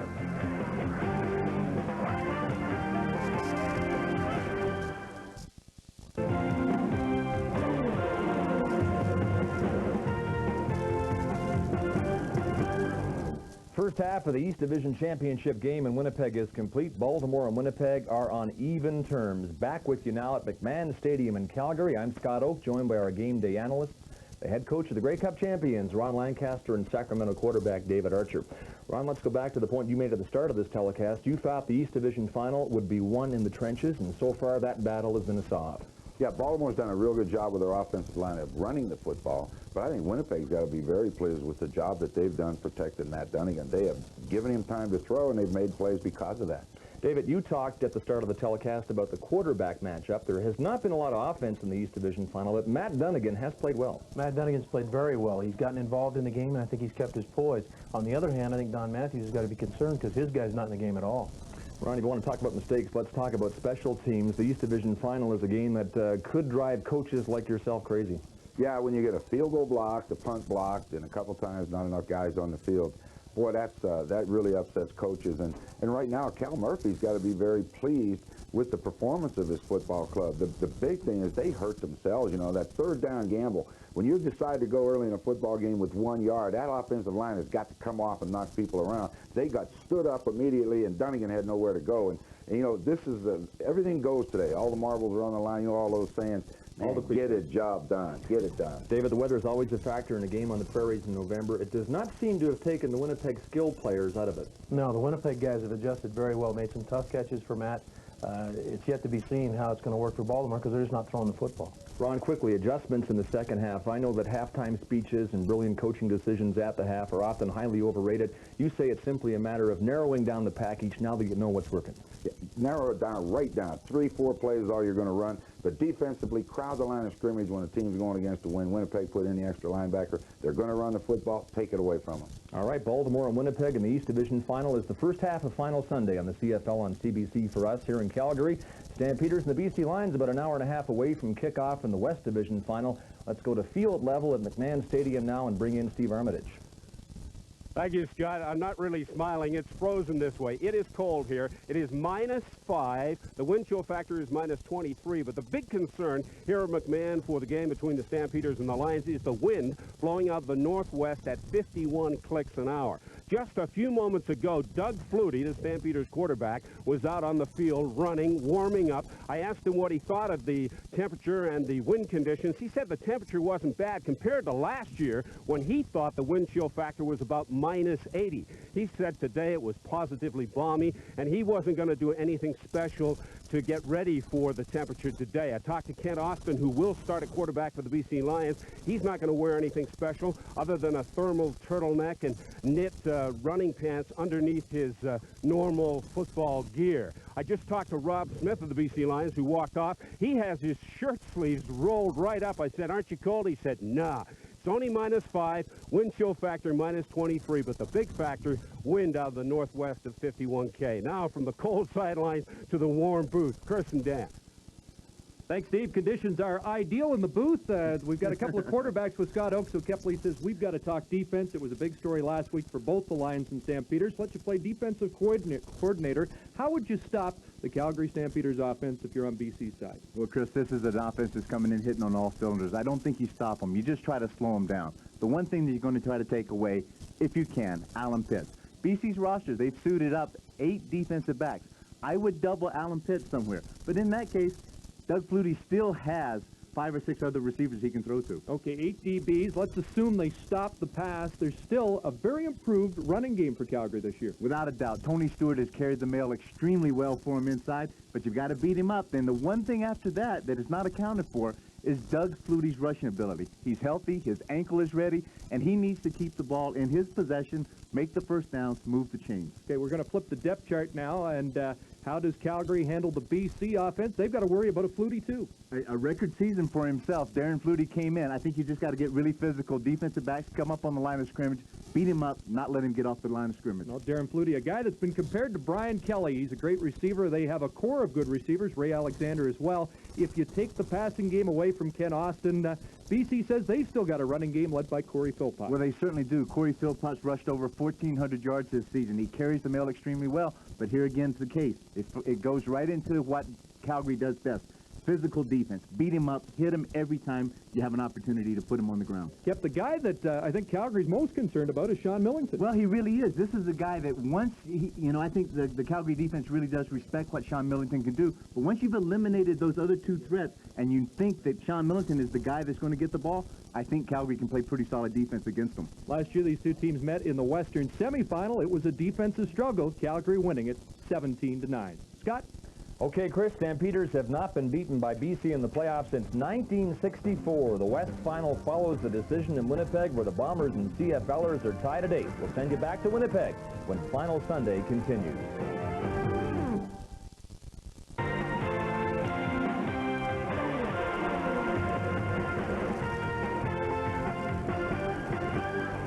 Welcome back to Winnipeg. The Bombers in Baltimore tied 8-8 live at the half. The winner goes to the Grey Cup in a league that's going to Graceland. CFL Commissioner Larry Smith on Thursday giving conditional approval to a new franchise next season in Memphis, Tennessee. Fred Smith, the president and CEO of Federal Express, heads a group that includes Pepper Rogers, the former head coach of the Memphis Showboats of the USFL. And they snubbed us. They didn't even give us a vote. They didn't tell us the truth, and I'm tired of it, fellas and ladies. I say let's get on with our life and play some football. Let's have our own team. Let's have our own league, and let's go after it. And Pepper Rogers joins me live here in Winnipeg. Pepper, sounds like the people of Memphis are pretty disappointed with the NFL and the treatment you got, and now you're coming to the CFL. Well, they were disappointed a long time ago. I mean, this is just not today. They're pretty much over that disappointment. We're fired up about the CFL, and it's time for us to play football down in Memphis and have some fun Canadian Football League style. Well, the Canadian Football League people are pretty excited about having people like you and Fred Smith and the clout you might bring towards exposing the game in the United States. What can you do with that? Well, I think that Baltimore's put it off to a good start, and I think Memphis is a real hotbed of football. We're down in the south, right? We were right next to Mississippi and Arkansas, and of course, great state Tennessee. We have a lot of football down there, a lot of people who like the game, and we intend to make it a very successful venture and help the Canadian Football League and also make it fun in Memphis. Baltimore is the only one of 4 American teams to really be successful this season. Have you used their blueprint, or will you use that blueprint for your franchise? Well, you know, we've all looked at people who do well, like Baltimore, and they've certainly done well. We also look at people who've done poorly to try and figure out why they did poorly. But I think the reason Baltimore's done well, it's a good city to put a franchise in. I think Memphis is a good city to put a franchise in. Fred Smith and myself have been at this for a long time. We think we can make it work. Doesn't get this cold in Memphis, does it? No! Just a little icy once in a while. Stay warm. Pepper Rogers, part of the new franchise being awarded to Memphis, Tennessee. Now let's go up to the broadcast booth to Don and James for their thoughts on the first half of this game. Thank you, Mark. And one of the reasons that Baltimore has been successful is hiring coaches with CFL experience and players with CFL experience. One of them was Carl Anthony, who scored the game's only touchdown on a fumble recovery. Big play early by the Baltimore defense, as you'll see Anthony as he comes in. After Alfred Payton strips the ball from Keith Woodside, Anthony standing around the pile, picks it up, alert, returns it for the touchdown. Handling the football has been difficult for the kickers and the holders. Bob Cameron had one block. Alvin Walton got a free release inside by Ryan Carey. Big play special teams, once again, always a critical part of the CFL game. Great field position, Baltimore. On a field goal attempt, John Conjemi was unable to handle the snap from center. The inclement weather, being able to hold on to the ball was going to be very critical. The ball hit him right in the hands, and he couldn't put it down for Igwe Igwe. An alert play by Igwe-Bike to throw the ball. That was a first down field goal attempt. Then when it looked as though the Bombers might drive in for a touchdown, Matt Dunnigan mishandled the exchange from center. Being overzealous, sometimes Matt Dunnigan tries to do too many things as an individual, and that time it was evident. He got the hands closed prior to the snap coming up. They had to settle for a field goal attempt and a tie at halftime. The game is tied at 8, and Winnipeg with an edge in first downs, an edge in the passing game. Baltimore has run the football more successfully. The turnover for a touchdown, the key as far as Baltimore is concerned right now. With this game tied at 8, what do you look for in the second half? I look for Baltimore has to take a few more gambles here in the second half. They're very conservative in the first half. Tracy Ham didn't take any chances, but now he has to air it out. Winnipeg 8, Baltimore 8, 30 minutes away from deciding the Eastern representative for the Grey Cup. Mark? And Don, the Bombers will have the win for the third quarter. Just 15 minutes of football. They must take advantage of that with the wind at their back. It's 8-8. We'll have the second half kickoff when we come back.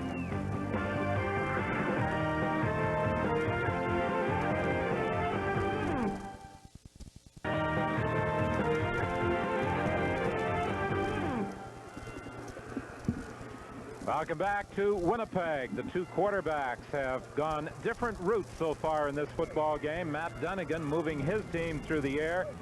Tracy Ham quite content to give the ball to the leading rusher in the CFL, the record setter Mike Pringle. Comparing their numbers in the first 30 minutes, Dunnigan completed 11 of 18 for 150 yards. Ham only tried to throw the ball 4 times. He completed 3 for 38 yards. One of the things that Ham didn't really attempt to do, Don, when he had the wind at his back, was to try to go with that aerial attack. When he gets the ball in the fourth quarter, that's going to have to be a major concern of his, because you can bet Matt Dunnigan is going to put it up on every opportunity here in the third quarter. I said at the start of the telecast that one of the determining factors may have been a coin toss. Baltimore won it.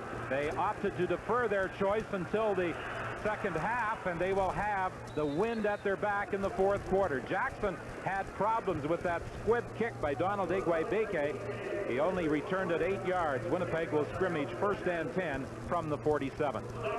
Well, now with the wind in your back and only 29 minutes of football left in your season, you have to seize every opportunity that you have. Winnipeg knows that they're going to be in an uphill battle in the fourth quarter. So Matt Dunnigan, expect him to start out the third the way he finished the second. Dunnigan looks for Wilcox. He can't hang on. Carl Anthony may have got a hand in there just at the last minute. Great play by Carl Anthony coming in with the strip. Michael Brooks was the linebacker assigned to coverage. It was zone, too deep zone in the back end. Michael Brooks was released with Gerald Wilcox. Could not stay with him, but Carl Anthony made the play. Second and 10 Winnipeg. The Bombers are at their own 47.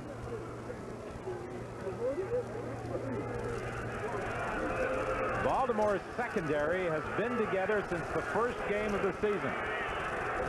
Baltimore hasn't had many injuries this year, particularly defensively. Alfred Jackson is the man Dunnigan was looking for, and Irvin Smith came up and almost picked it up. Well, you'll see Jackson lose his footing, Don, and one of the things that's going to occur here in Winnipeg, now that the sun has gone down, the field will start to harden up. Players, their footing won't be as sure as it was in the first half. Jackson went down. On a normal day, Smith might still be running with that one.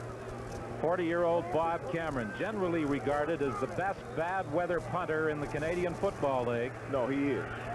No ifs, ands, or buts? No doubt. Low snap. Cameron still gets a good kick away. Canley on the return, and he runs into some traffic at the 26-yard line. A 46-yard punt, 11 yards on the runback. Okay? Let's go to the sidelines. Here's Mark. Well, Don, on that last pass play in which Alfred Jackson went down, he slipped right on one of the numbers. Now, if you look at the field here, when they had to clear the snow off 2 days ago, the sweepers and the brushes took all of the lines and the numbers off. They had to repaint them yesterday, and you can see the paint hasn't really dried. It's just wet and stayed on the surface, and it's very slippery. Well, some players have had problems, as you said, when they get into the area where those numbers are. And now Now the crowd is getting involved. 1st and 10 Baltimore. The handoff to Pringle, and Pringle heading to his left is brought down by Tony Hill after a pickup of about 4 yards. What Baltimore will hope to do here in the 3rd quarter is to play Winnipeg even, not take any unnecessary chances, be able to hold on to the football, because we've seen a couple fumbles this afternoon. We have an injured player, Peter Toipalutu, the fullback. We now will see Pringle and Drummond in the game at the same time. Drummond last week rushed for over 100 yards in his first CFL start as a running back. Tuipulotu, the number 2 receiver this year for Baltimore. Chris Armstrong led the way with 72 catches. Tuipulotu had 53 and scored 2 touchdowns. Drummond took over from Mike Pringle last week against Toronto, ran for 111 yards, caught passes for another 53 yards. But so far, it's been a ground game that Baltimore has relied upon, and going against the wind, moving the ball along the ground took a lot of valuable time off the clock. Only 3 receptions by Baltimore's receiving corps this afternoon. Wilson, Clark, and Pringle each have 1. And you see that Mike Pringle caught the only ball out of the backfield as far as the running back. And Toipalutu was the leading receiver of the running backs on the team, but this team also led the CFL in yardage as far as running backs on receptions on the season, as well as in rushing. We'll get a look right here to the left of your screen as Tuipulotu is trying to block, and he's rolled up on by the linebacker Randolph, and the defensive end Hill, and he went down. He's being assisted off the field. That's a very critical loss for Baltimore if he's gone for any length of time. The BYU product only saw limited action as a runner this year with Baltimore. He only had 42 rushing yards, used primarily as a pass receiver. 2nd and 6 Baltimore. Drummond in the ball game as Tuipulotu's replacement. Again, Ham is having difficulties above the crowd noise in calling his signal. Drummond comes in motion across the formation.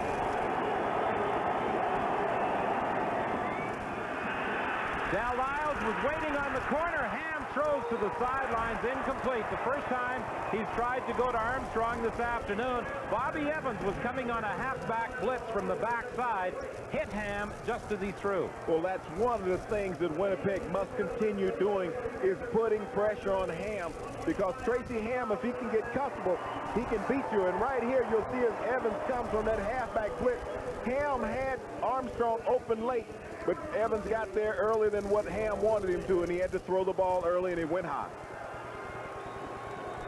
Even had Armstrong been able to make the catch, he would have come down with both feet out of bounds.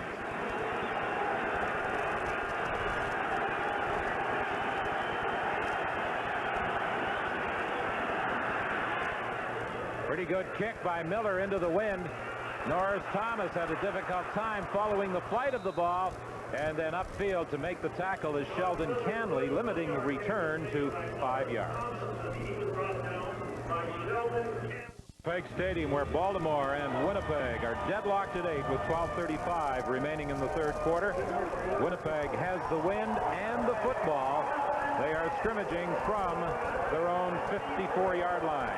Peter Tuipulotu is injured on Baltimore's previous offensive series, is receiving treatment at the Baltimore bench. Good inside fake by Dunnigan. Dunnigan for Jackson. He can't hang on. Carl Anthony, who was flagged for pass interference in the first half, did an excellent job of coming over to knock the pass down.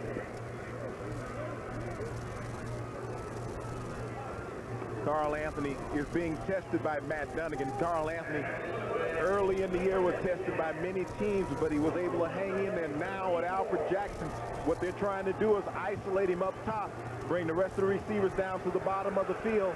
Now he's going to be matched one-on-one with Jamie Holland. He's going to need some help.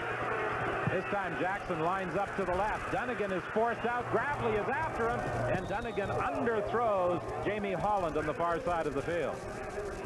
And the reason he underthrew Jamie Holland is that Tracy Gravely was in pursuit. Well, Matt Dunnigan early in the season would have been able to possibly elude a Tracy Gravely, but now, since coming back off of that knee injury, Matt Dunnigan is no longer 100%, and he wears that heavy brace on his right knee, and it limits his mobility, and that time Tracy Gravely was able to get to him. Dunnigan has yet to complete a pass in the third quarter. Scott Cameron's third down punt. Mishandled in the end zone. The ball is loose. Lester Smith comes up with it, but it's a single point as Bobby Evans is there to make sure that Smith stayed down. I don't know if they're going to give him the single point because he's going to say that he fielded it in the field of play, and they're possibly going to bring this one out to the 2 or 3 yard line, Don. When you wonder why the Baltimore players... James, I think maybe Winnipeg is protesting that they should be given a safety touch, claiming that they took the ball back into the end zone, but I don't think at any time did a Baltimore player have control. Never had control, but you wonder why they tried to handle the ball running backwards inside the 5 yard line. With the no yards rule in the CFL, go back, gather yourself, field the ball, but Lester Smith did a great job in covering the ball after Carl Anthony had mishandled it. So Winnipeg has the lead for the first time in this Eastern final. Bob Cameron's punt going into the end zone with 11:47 remaining. That was a 56-yard single by Cameron. Drummond remains in place of Tui Pelotu. Will try and throw, and first down. He's in trouble. Still gets it away. Wide open is Washington. And Washington made the catch at the Winnipeg 50 and went out of bounds at the 48. You know, you have to question if Winnipeg doesn't score any points here in the third quarter, what chances do they have? But Tracy Ham has been masterful in buying himself time for the most part this season. Once again, vintage Tracy Ham with the footwork, finding Wilson is on a deep crossing route and able to pick up the first down inside Winnipeg territory. First and 10 Baltimore. They're at the Winnipeg 48. Again, Ham is having problems calling out his signals.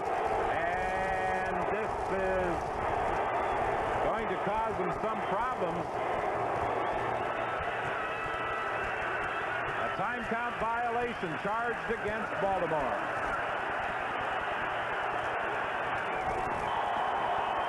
Time count violation. Baltimore number 8. Go first down. One of the big concerns of Baltimore, now they're going to have to be more prudent with their hand signals. They're going to have to relay messages out by carrier this way.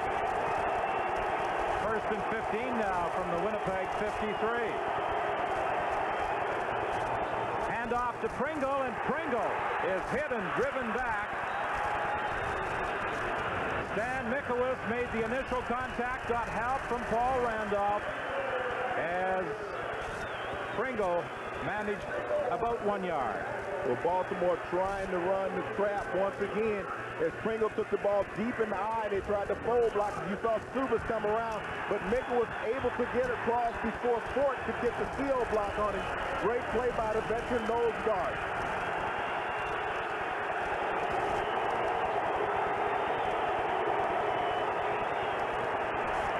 On second down, looks for Drummond. He makes the catch, but down he goes at the 46. Reggie Givens came over to make sure he made contact with Drummond. Drummond attempted to get up and carry on, but the play had been ruled dead. That comes with 10:10 remaining in the third quarter. Well, Tracy Ham stepping up in the pocket, buying that extra time. Drummond crossing as a safety valve, but not able to maintain his feeding. Those icy spots here on the turf in Winnipeg are starting to take their toll on the players, and they have to be more sure about their play.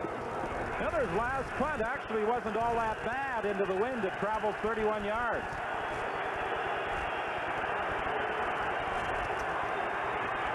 This is another good kick into the wind. Thomas waits for it. And there's nowhere to go. Good special teams play by Baltimore this afternoon. A 29-yard kick, 7 yards in the return. Mark? Well, Don, bad news for fullback Peter Tuipulotu here on the Baltimore bench. He has sprained medial collateral ligament in his right knee. He is done for the game. Remember, Tuipulotu was named an Eastern CFL All-Star, mainly for the role he played in blocking for Mike Pringle in his record-setting 1,972 yards this season. We'll see how that affects the ground game for Baltimore as this game progresses. Don? Yes, and we saw Jim Sparrows, the owner of the Baltimore CFL'ers, come over to talk with Tuipulotu. Dunnigan looks for Alfred. He can't grab it. And you know, it looked as though the wind may have affected the flight of that ball. As Alfred was reaching up, it almost seemed as though that ball took off a little. Well, it did, and the wind is behind the Winnipeg Blue Bombers, and Matt Dunnigan got the nose up on that ball, and it allowed it to carry, and it was just off of the fingertips of Gerald Alfred. A very close play. Could have been a great one for Winnipeg. 9:29 with the clock running in the third quarter. Winnipeg leading Baltimore 9-8. Baltimore led 8-0 before Winnipeg finally got on the board in the second quarter. 2 field goals and a safety touch. A 56-yard Bob Cameron single has moved Winnipeg in front. Dunnigan's in big trouble, and down he goes. Baltimore in second down, coming with the pressure, and Alfred Payton is the man who got to the Winnipeg quarterback. Alfred Payton, we spoke about him in our opening, how he was relentless in applying pressure to Matt Dunnigan. Turning the corner on Chris Walby, just a straight-out speed rush. Chris can't run with him. Tracking down Matt Dunnigan, the big sack for the Baltimore defense. And Bob Cameron is going to be punting out of his own end zone with 9:04 remaining in the third quarter.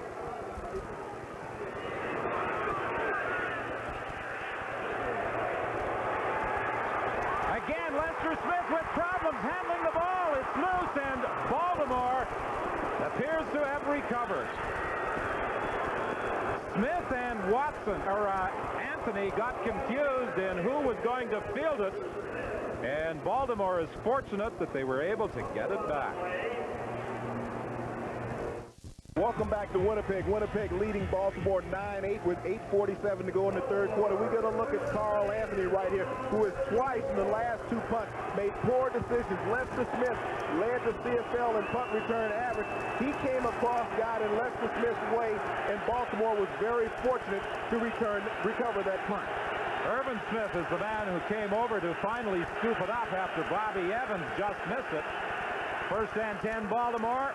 Behind Walter Wilson, it will be second and 10.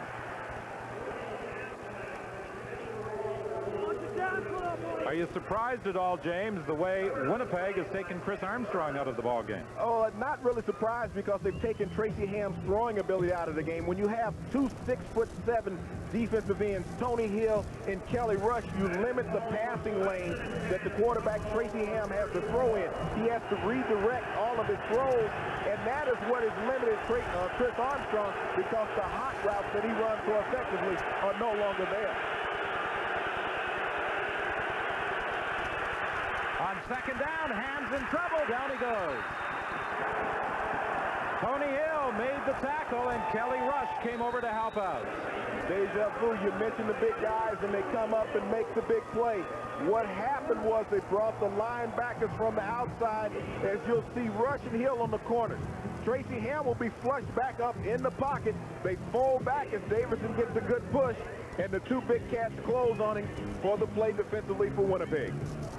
8:05 remaining in the third quarter. Winnipeg leading by a score of 9-8. We talked at the start of the game how Kelly Rush, inserted into a defensive end position, replacing Lloyd Lewis, would have to come up with a big game, and he has. Here's the pressure up the middle, and contact on the kicker, Josh Miller, by Norris Thomas as Boyko fields it.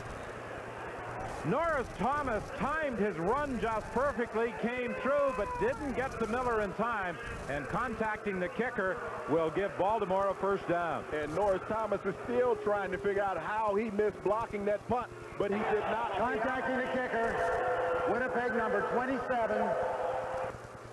He did not lay out on it, and it was a great shot, a great call by the Winnipeg coaching staff. He had a clean run right up the middle, but with the ball coming off of the side of Miller's foot, went right to the right of Norris Thomas' body. Good job by Josh Miller getting that one away, but a great effort by Norris Thomas. And once he had committed himself, contact with the kicker was unavoidable. 7:32 remaining in the third quarter. Three receivers wide to the left. The handoff goes to Pringle. He's forced back inside. Darrell Sampson from his halfback position came up to force the play back to the inside, where Sampson had some help in three Winnipeg defenders coming over to make the tackle. Well, the treading for Mike Pringle hasn't been as good today as it was the last time these two teams met, when he broke the CFL single-season rushing mark of Willie Burton that had stood for 19 years. They figured him out.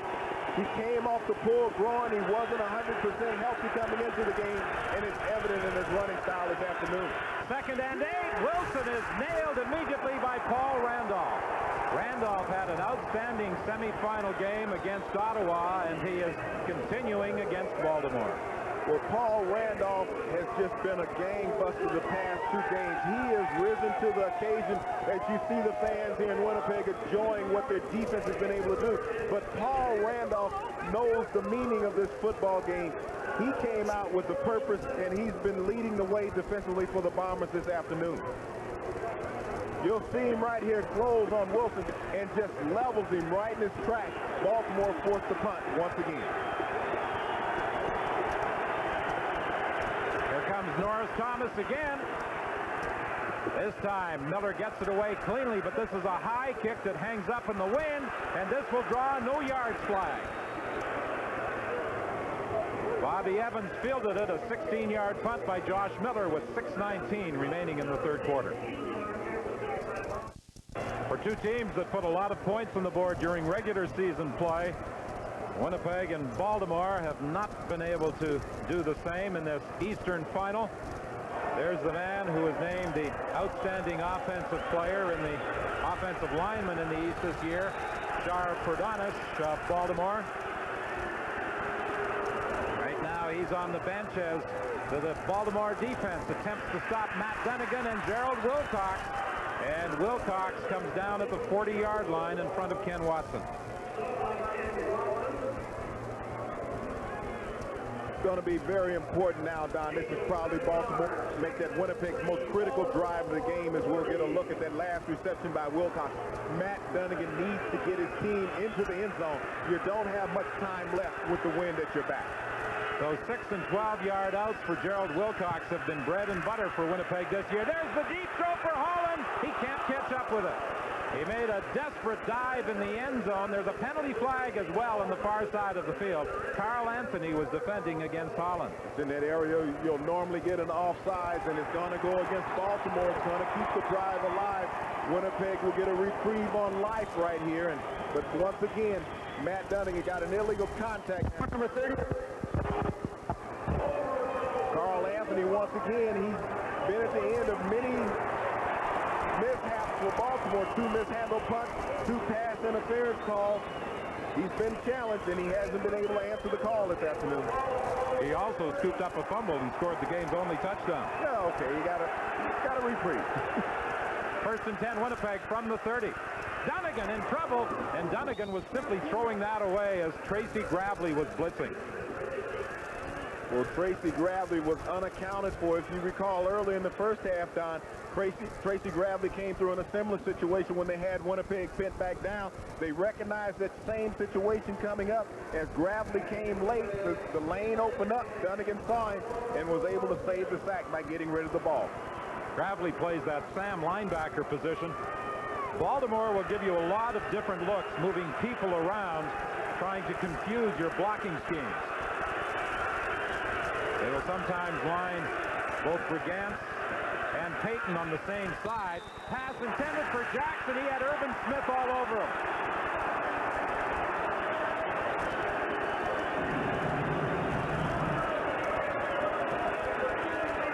.503 is the time remaining in the third quarter.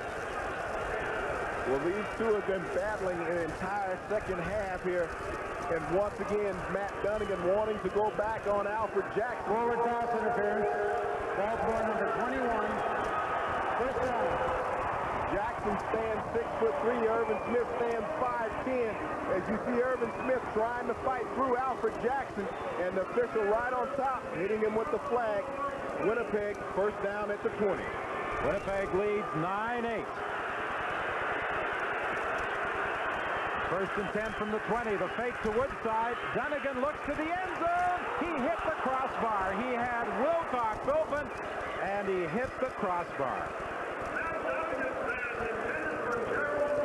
You talk about opportunities constantly arising for a team. When you look at Winnipeg, they've gotten 2 interference calls that have kept first downs, and now the crossbar steps up as that 13th defender that's unaccounted for at the start of the game. A perfect strike right down the middle. Wilcox has 2 strides, as you'll see him right there. Watson chasing. Wilcox had him beat. He just couldn't get the ball to him. Dunnigan has only been able to complete 1 pass in this second half. An injured Baltimore player, Gerald Bayless, a player we referred to earlier, is playing with an injury for a good portion of the season, and he will have to go out for at least 3 plays. Well, he's had that calf problem, Don. It flared up last week versus Toronto, and now it seems that possibly the same injury is bothering him right now, as we're seeing he's limping off the field here. But Winnipeg, I mean, has had plenty of opportunities here in the third quarter with 4:46 remaining. They're not going to get many more, and Baltimore will have the wind at their back for the fourth quarter. Winnipeg needs to get a touchdown. With Bayless out, Scott Miller comes in.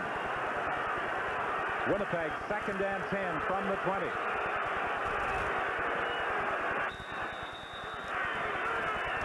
Jackson lines up to the left. Jamie Holland is wide right. Dunnigan looks to his right. Throws into the end zone for Wilcox, incomplete.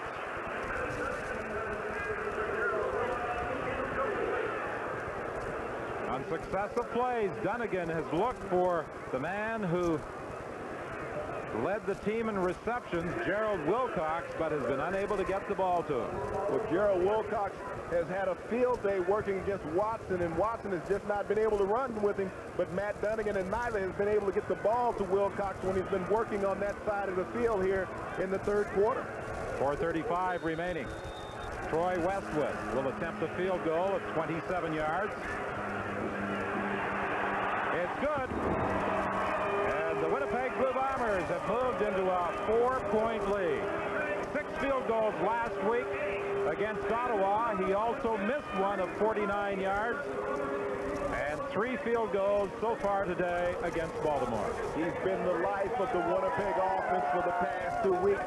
They've had the ride on the shoulders of Troy Westwood. The smallest man on the team has been the biggest player for the Bombers over the past 2 weeks. Now, once again, they have to call upon their defense to stop Baltimore so that they can at least get decent field position for one more go at it here in the third quarter. Winnipeg's defense has been maligned during much of the season, but they have really played well today. Pringle, the ball carrier, and Kelly Rush makes the tackle and brings them down.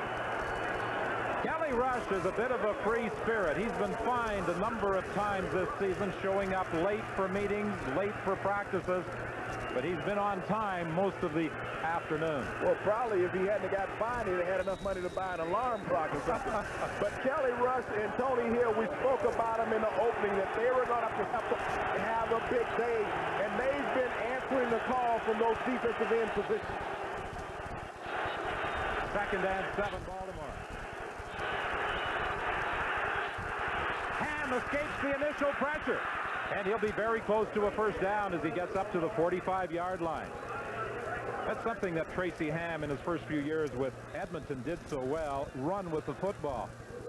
Back then, many people were often critical of the number of times Ham would run, but as assistant coach Steve Barato was explaining to us yesterday, in his first few years in the league, he didn't read defenses as well as he did now, so he was running many times out of desperation, but with his athletic ability, he can turn a broken play into a big game. Well, sometimes when they speak about young quarterbacks not reading defenses, sometimes it's a little misinterpretation even in that. They're a little more anxious to make things happen. They're not patient enough to sit back when they're young and let the things develop. But Tracy Ham has really gotten to that point, and now he's a polished quarterback. Let's go down to Mark.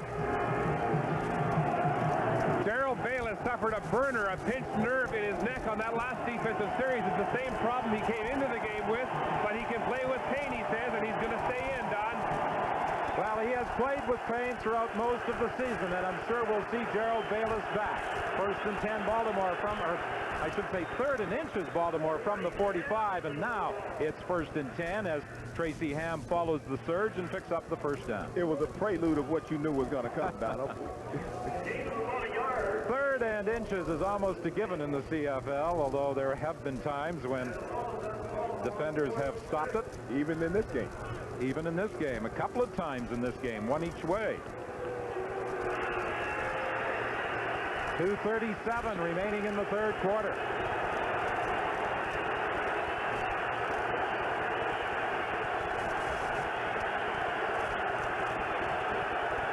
Got the play away just in time. He gives to Pringle, and Pringle crosses the 50 for a gain of 6 yards.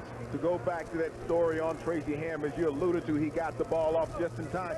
That's part of the maturing process of a Tracy Ham, knowing how to utilize every second on the play clock to milk it down as far as he can, to take as much time off of the game clock, because he knows the critical part of the game is coming up, the 4th quarter, and he'll have the wind at his back working against this Winnipeg defense.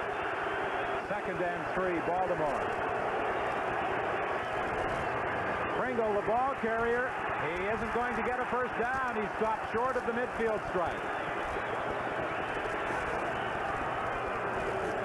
Kelly Rushdon has really stepped up to bat here in the 3rd quarter.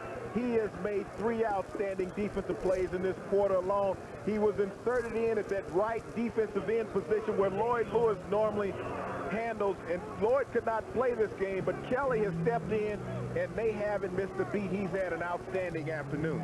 How difficult is it for someone accustomed to playing the left side moving over to the right? People would think that it's very easy to do that, but your footing changes. You're accustomed to seeing things coming from different angles, but your foot placement and your hand placement, so you have to retool your entire body to adjust to that other side of the ball.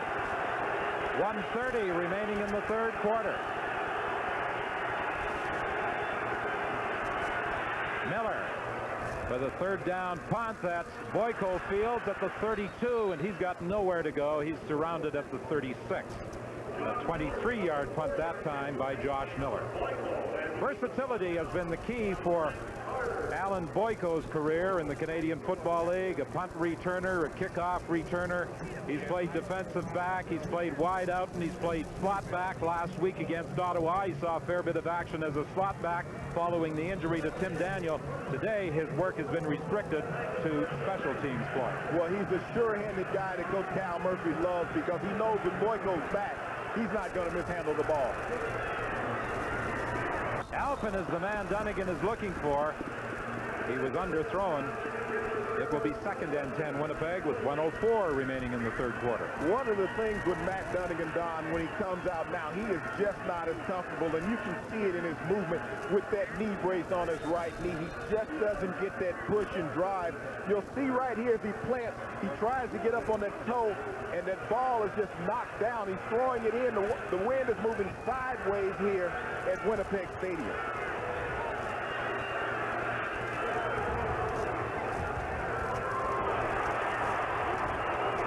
Safety Brooks was coming on a blitz, and the toss went the other direction to Woodside, and Woodside gets about 6 yards. He hasn't carried the football since early in the 1st quarter. Well, I think after that fumble that Matt may have lost some confidence in him, and that's one of the things you don't want to do. They needed to be able to establish a run game with only 37 seconds to go here in the 3rd quarter, and they're going to have the wind at their face. That's something that they're going to have to depend upon in the 4th quarter. Woodside had played only 2 regular season games the final game of the year against Toronto and earlier in the year against Calgary. What a beautiful kick by Bob Cameron. It chases Smith all the way back to the 15, and down he goes at the 20. A 53-yard kick by Cameron, 6 yards on the return by Lester Smith, and I'm sure over on the Baltimore bench, Don Matthews spoke to his punt return unit, particularly Carl Anthony, and said, make sure you catch the football. Don't get confused into who's going to field it. Well, I think he spoke to him in a little more detail than that because he moved him out on the wing. He got him completely away from the football, and he dropped Sheldon Canley back along with Lester Smith, a more sure-handed guy. Defensive backs are not known for great hands. Otherwise, they may be receivers.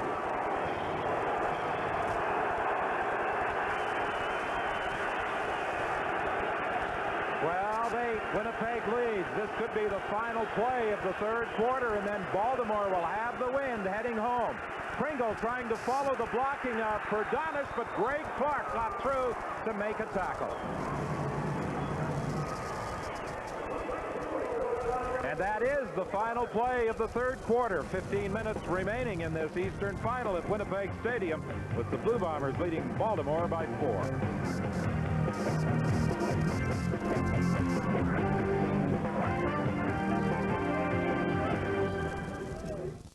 Welcome back to windy Winnipeg, where Baltimore and the Bombers are battling the elements as much as they are each other. It's 12-8, Bombers with 15 minutes of football to go. Stay with us. The Western Final, the Stampeders and Lions coming right up after this football game.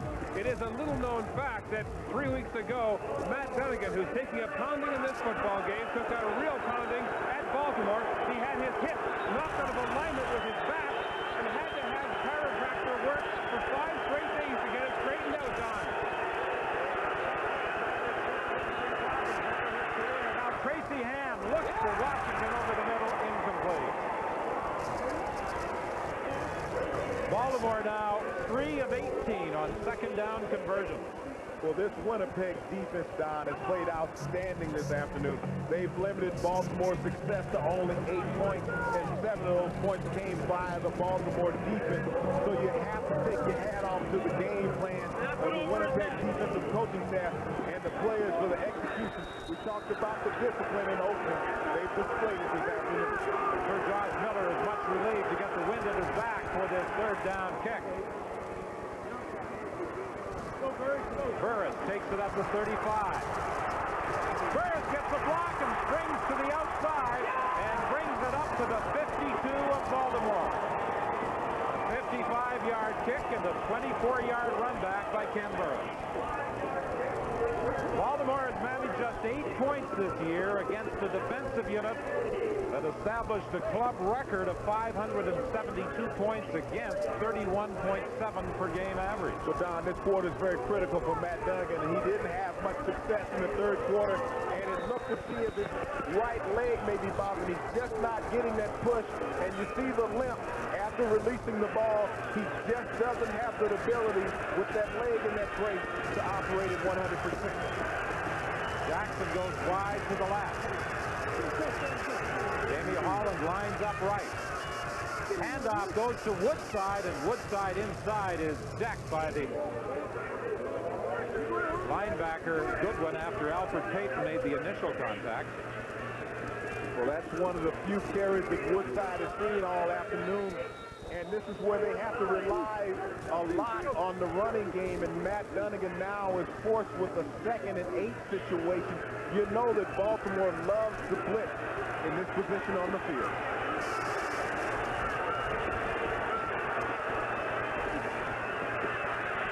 Dunnigan finds a receiver open, and Wilcox has a first down.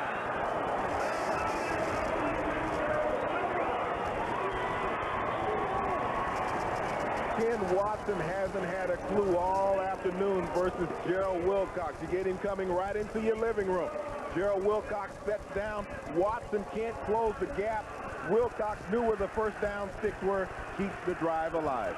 When they met at Winnipeg Stadium back in July, Wilcox caught 11 passes for 146 yards against Baltimore. Hand off to Woodside, and an excellent move by Matt Goodwin, the Rookie of the Year nominee in the East, to make the stop. He's just had an outstanding first year in the CFL, Don. He has done everything that this coaching staff has asked of him. He came in originally as a defensive back. He couldn't crack that lineup, but he was too good of an athlete for the coaching staff to let go. His twin brother also is on the team, is on the reserve right now as another linebacker. He took over that outside linebacker spot about 4 weeks into the season, and he has filled those shoes very well. That was what Don Matthews said he had a problem with at the start of the year, finding the right position for a number of players, and one of them, as you said, was Matt Goodwin. He came in basically as a cornerback and wound up playing as an undersized linebacker. But only undersized in stature, Don, because heart and ability, he is 100% linebacker. He has the tenacity. He is all over the field. He makes the plays. He's been relentless. And he also led the team this season with 4 blocked punts. And 2 of those he returned for touchdowns. Actually, I think he took 3 in for touchdowns on blocked punts. And I'm not sure what the reason for the delay is right now. The officials are cold. They're trying to warm up. Apparently, the 20-second clock is causing them problems, and I see why. It's at 45 seconds. Wrong type of league. That's the other league. This is a little more faster pace up here.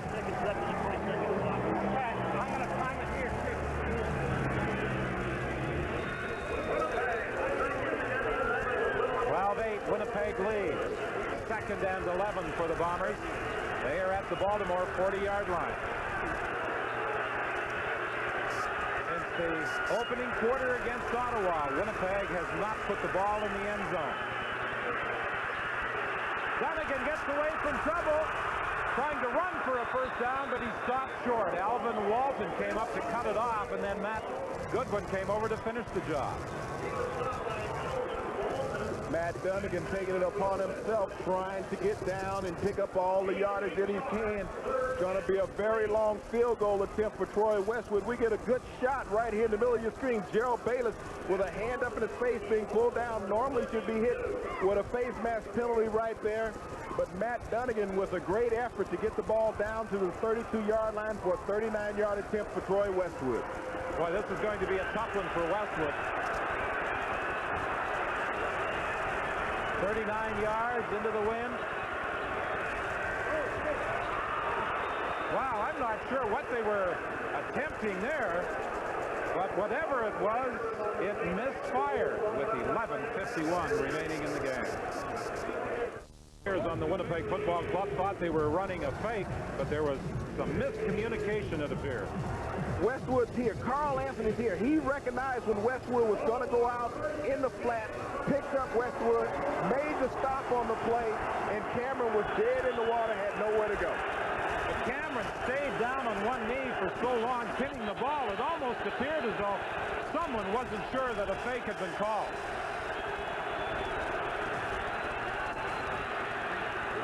Ham attempted to dump it off, and Paul Randolph got a hand in front of the throw. It will be 2nd and 10 Baltimore. Defensively, Baltimore make that Winnipeg has been able to get up in Tracy Ham's face. They've limited the throwing lanes that he has inside by inserting the 2 big defensive ends. That time it allowed Paul Randolph to come off the corner with the pressure and get the knockdown. The word we get from the sidelines is that Cameron, a quarterback at Acadia in his college days, was not informed when he went on the field that it was a fake. Over the middle for Washington, and Washington will have a first down, taking it up to the 54. Joe Washington has been the recipient on a couple critical Tracy Ham passes. You recall late in the 3rd quarter where he was able to keep a drive alive. Once again, a deep crossing route the time. The soft spot of the zone. The linebackers have vacated. You can see Clark dropping out. Couldn't close prior to Washington picking up the first down. Movement at the line of scrimmage. Tracy Ham's pass knocked down by Kelly Rush.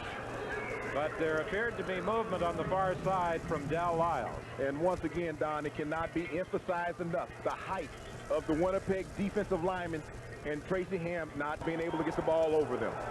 Offside. Winnipeg number 56. Repeat first down. 1st and 5 now with Del Lyles offside on the previous play. 11:07 remaining with Baltimore trailing by 4 points.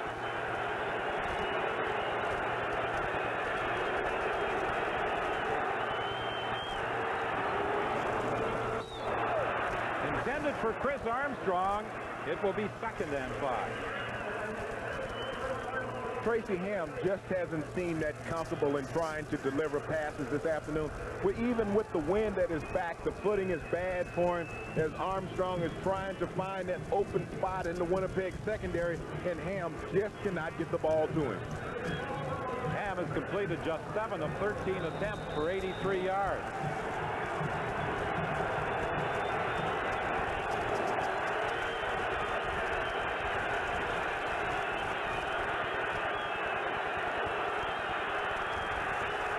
Flag, and on the far side of the field, Robert Clark is going to be called for being offside.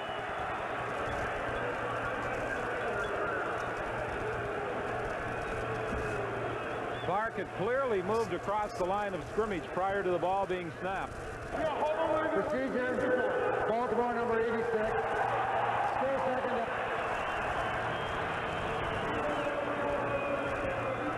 Puts Don Matthews' team in a 2nd and 10 situation back at their own 54-yard line. 10:41 remaining here at Winnipeg Stadium. 12-8.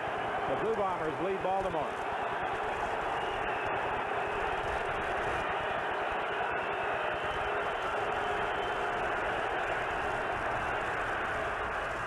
Washington again, and he's going to be, it would appear, about a yard short of a 1st down. It will depend on the spot. Very critical spot, Don. Even with the wind at your back, it's a very tricky wind. It could be well beyond Ibuike's field goal range. So does Don Matthews gamble here early in the 4th quarter with 10:16 to go and go after the 1st down? Washington has been the key man in the passing game for Baltimore. 3 catches for 47 yards. About a yard shy of a 1st down. I don't think there's much doubt that Baltimore is going to go after it on 3rd down. I think by going after this serves notice that we came to play from Baltimore. Is not that we didn't come in here to settle for a loss. You have to take every opportunity that you have in a game of this magnitude to find a way to win.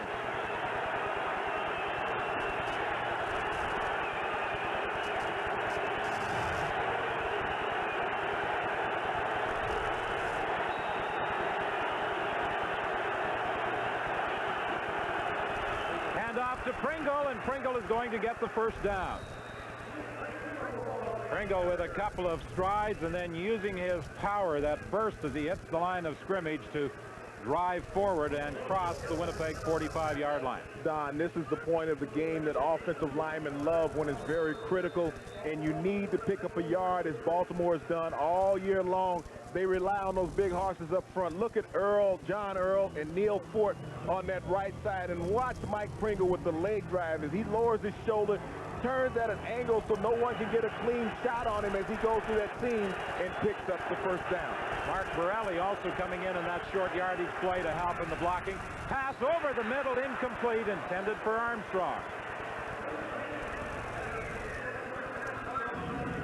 Armstrong this year had more yards than in his previous stints in the CFL with Edmonton and Ottawa. Right now, you'll see Armstrong. He's looking back into a glaring wind at this point in the afternoon in Winnipeg. The sun is setting at that angle, and he's looking right back into it, but a very catchable ball that quarterback Tracy Ham had thrown to him. In '93, Armstrong spent 4 weeks in Winnipeg on the Blue Bomber practice roster. Tracy Ham with time on 2nd down. This time he delivers the pass to Armstrong, and he makes the catch for a 1st down at the 25.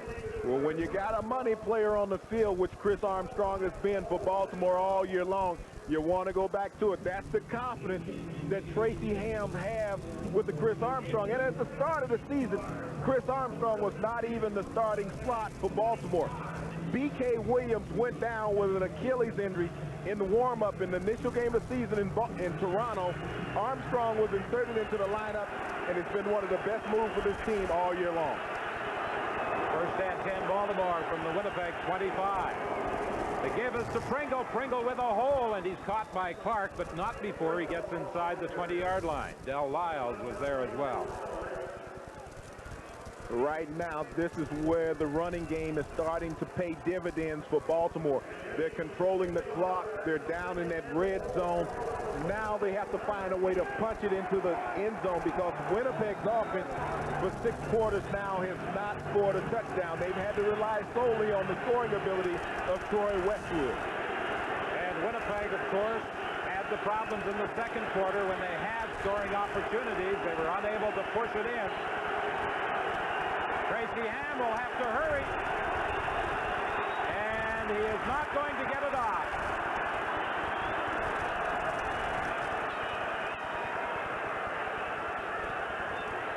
Don Matthews expressed concern. Timeout violation. Baltimore number 8. Still second down. Matthews expressed concern earlier in the week about crowd noise at Winnipeg Stadium. When that was printed in the newspapers here, that just encouraged the fans to be even louder, I'm sure. I think they went out somewhere and found a busload of rowdies and brought them in.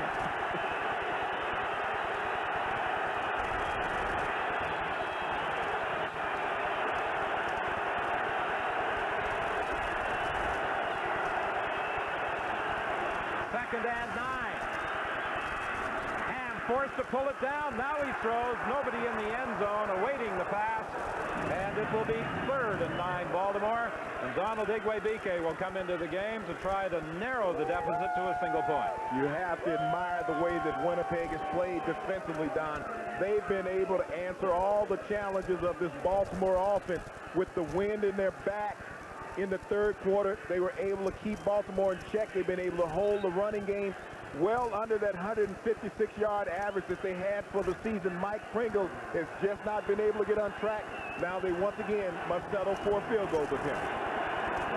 Again, Baltimore does not have a full complement of players out there for this field goal attempt. They're short one man, and they'll have to take a time count penalty. Tui Pelotu, who normally is on the field goal unit, tried to limp onto the field, but he is called back, and Drummond comes out, but the 20 seconds had expired. Well, Drummond is his replacement in the game and also on special teams. Timeout violation. Baltimore number 15. Still 3rd down. That's where the discipline factor comes into the game that we spoke about. Players have to account for themselves, and the specialty team is such a big part of the game in the CFL. You can't lose track of where you are at any time in the game. John Kangemi, the backup quarterback, and Holder recognized the problem early. Now he pins it at the 36. The kick is up, and it's good. And with 7:12 remaining, it's now Winnipeg 12, Baltimore 11. Away the lawn furniture. Now as you brace yourself for the holiday season, another annual event creeps up. The Great... But only one place you can be. The Grey Cup on CBC, November 27th. I'm sure one of the happiest people in the place when his captains won the coin toss to start this game was Baltimore coach Don Matthews. He deferred the choice until the second half, and his choice was to have the wind in the fourth quarter, and that may pay dividends before this afternoon is out. Dunnigan forced to pull it down. Dunnigan running to the sidelines, and down he goes as Charles Anthony closed on him very quickly, and so did O.J. Brigance. Well, Matt Dunnigan right now feels that the burden is on his shoulders to get something going offensively. Couldn't find a receiver, hoping that he has at least 8 minutes left in those legs of his, and that time did what he could to pick up 4 yards on first down. James, does this game remind you a little of that 1984 Eastern Final, Toronto-Hamilton? Wait a minute, Don. My heart's not what it used to be. You played in that game. It went into overtime. 14-13 was the score. Dunnigan's pass, a wobbly pass, deflected by Matt Goodwin. Matt Goodwin has been a world of a player all afternoon, Don, and we spoke about him earlier, and he keeps living up to those accolades that he's received all year. The Eastern Outstanding Rookie nominee. He was also the team's defensive nominee for Outstanding Player. He has just delivered for this Baltimore team this season, the rookie out of Iowa State. At one time, he was on the Winnipeg Blue Bomber negotiation list.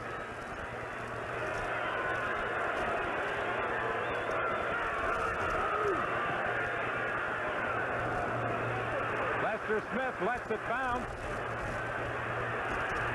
He almost had some problems in trying to pick it up, and Kevin Robson was right there. A 30-yard kick. No chance for a return with 5:44 remaining.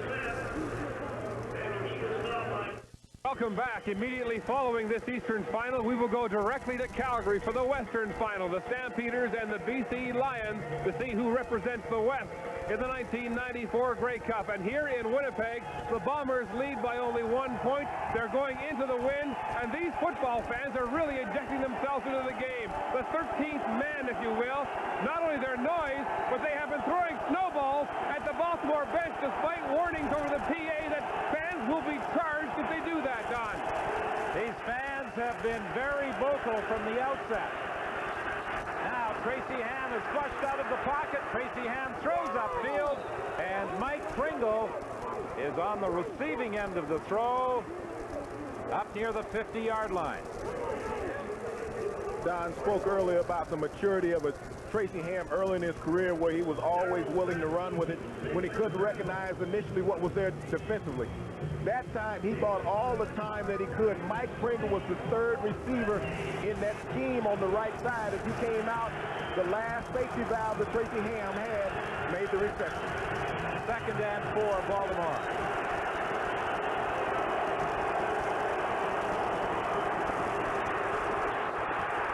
And throws and completes the pass for Armstrong, and a first down at the Winnipeg 51. Greg Clark, from his linebacking position, was chasing Tracy Ham, but didn't get there in time. Tracy feels that Chris Armstrong is money in the bank. Working against Sampson, who he's had problems covering him all year long. That time, Armstrong fighting, comes back at the last moment with a diving reception. Sharp Pordanis, Eastern nominee of Outstanding Offensive Lineman in the CFL in his rookie season, handling Kelly Rush, who's had an outstanding afternoon. 4 receivers this time. Come out to the left. Ham rolls that way, and Ham throws to the sidelines for Robert Clark. No catch. No catch. The official right there ruled that the ball bounced. The line judge called it. Well, Kelly Rush was applying the pressure to Tracy Ham. Look in the backfield as it was going to be a running play initially. As Ham turned, he didn't see Mike Pringle. Got to the outside. Clark showed. He tried to get the ball to him, but it bounced short of his receiver. 4:03, the time remaining at Winnipeg Stadium. 12-11, Winnipeg leads Baltimore. Biggest play of the game coming up right here, Don, for Baltimore. They desperately need a first down to get in field goal range. 2nd down conversions have been a problem for Baltimore. Here's Tracy Ham on the option. He won't get a first down. Tony Hill made the initial contact on Tracy Ham. And with the wind at his back, would this be within the field goal range of Donald Igwe-Bike? He's coming in. This would be a 55, 54-yard attempt. Tracy Ham in college was a veer option quarterback. Only quarterback in NCAA history at the time to pass for over 5,000 yards and run for over 2,000 yards in his career. Tried to run that play on 2nd and long. Didn't get there. But Igwe-Bike, a very accurate field goal kicker, Don. And with the wind behind his back, this is very close. His longest of the year was a 50-yarder. A 54-yard attempt to give Baltimore the lead. The kick is up. It's good. Baltimore has moved in front by 2 points. 14-12. They lead with 3:20 remaining. And in '84, if we'd have had a kicker like that. But Hamilton beat Toronto in overtime, 14-13 in that 1984 game. A 54-yard field goal by Donald Igwebike has given Baltimore the lead.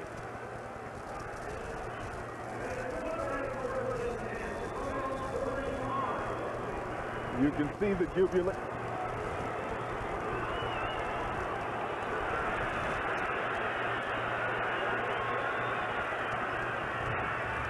Pass to the sidelines for Gerald Alphen, and Alphen takes it out of bounds with a first down at the 48. 3:03 is the time remaining.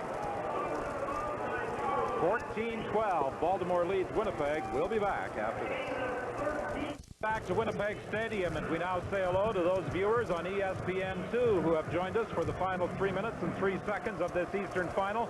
On a 54-yard field goal by Donald Igwebike, Baltimore has moved into a 14-12 lead.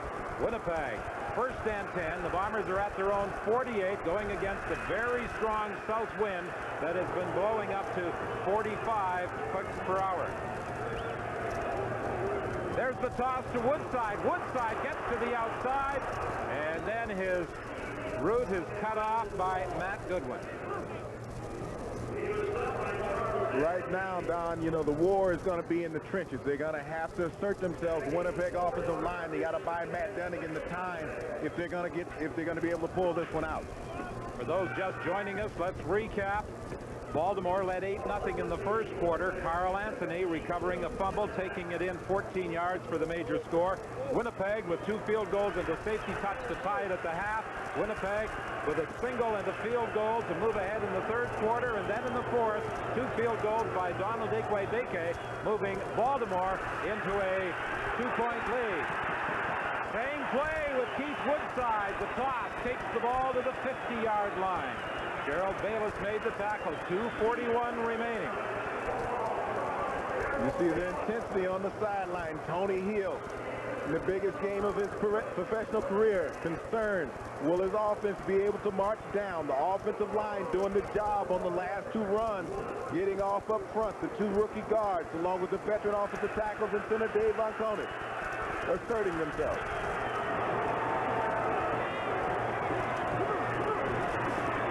Dunnigan to Wilcox. Wilcox chased by Anthony, but he gets by Watson, but he gets the first down.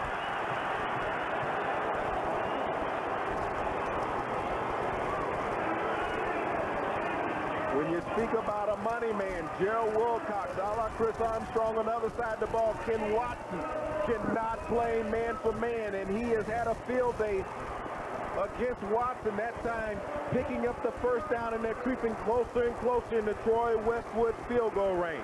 5 receptions for 39 yards for Gerald Wilcox. First and 10. Dunnigan throws, intended for Wilcox again, but it falls short. 1:56 remaining.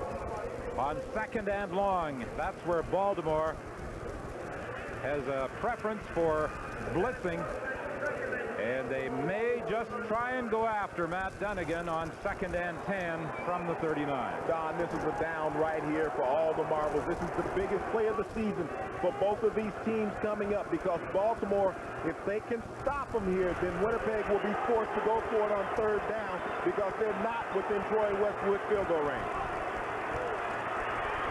Dunnigan is going to go down.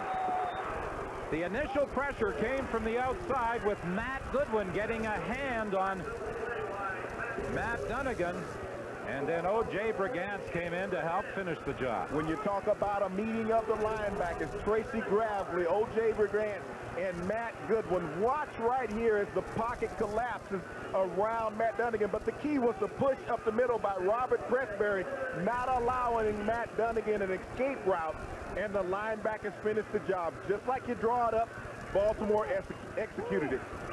Disciplined rush lane. The Rookie of the Year in the Eastern Division, Matt Goodwin, with a huge play late in this football game, with Baltimore clinging to a 2-point lead. Bob Cameron's third down punt. Lester Smith takes it back at the 15-yard line, and he dives forward for 3. That was a 32-yard kick by Bob Cameron, as Cal Murphy has some last-minute advice for linebacker Reggie Gibbons. And on the other side, Don Matthews has some advice for Tracy Ham as he goes out for this offensive series. The most important thing about that punt fielding was just to make sure that you caught the football. Not worry about the return yardage, but just hold on to the ball. Now, the big horses up front for Baltimore. The horse with no name. Can they provide the running room for Mike Pringle and Tracy Ham?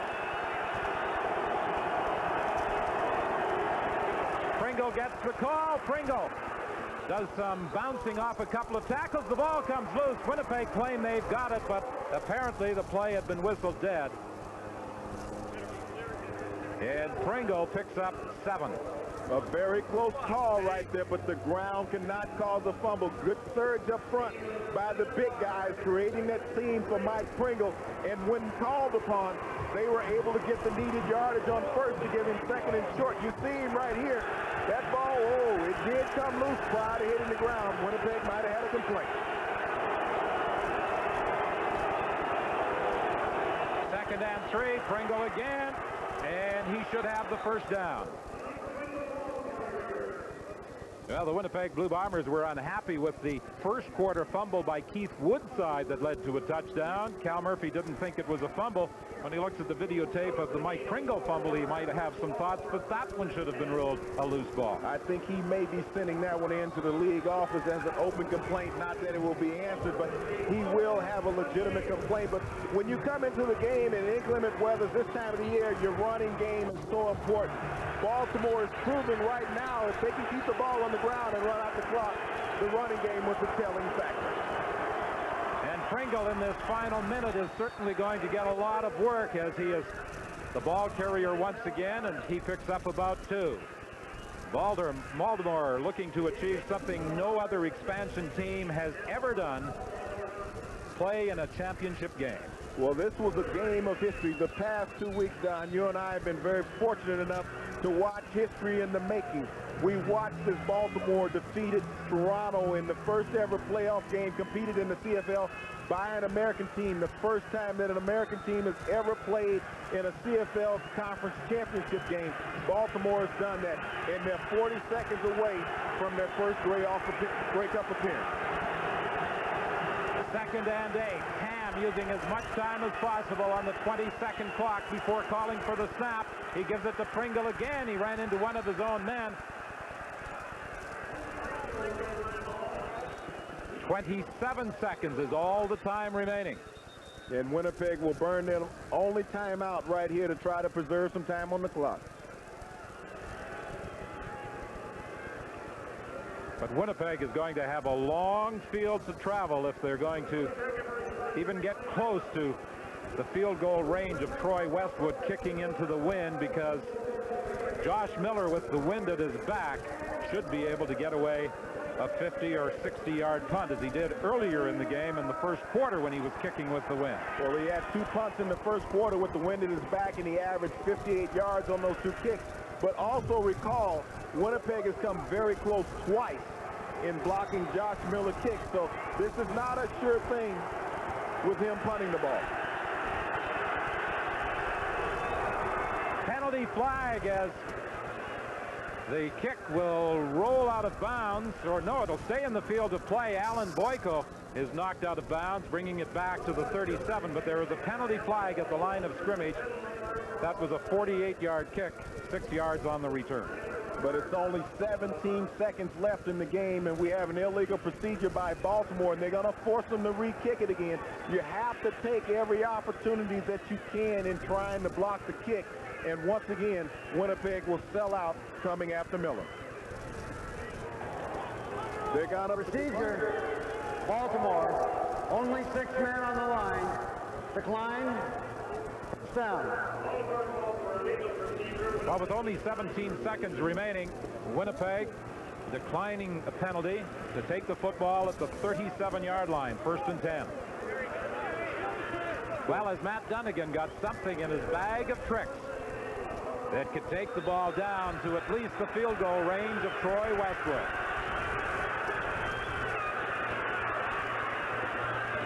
Jamie Holland is bounced out of bounds, incomplete. Carl Anthony was defending against him. 13 seconds the time remaining. Let's go to the sidelines. Here's Mark. Don, I just talked to Troy Westwood and Bob Cameron. The consensus is the Bombers must drive to at least the Baltimore 30-yard line for Westwood to be within range of a field goal. They figure 37 to 40 yards top is the range into this win. And they only have one play left to do that realistically within the time frame, Mark.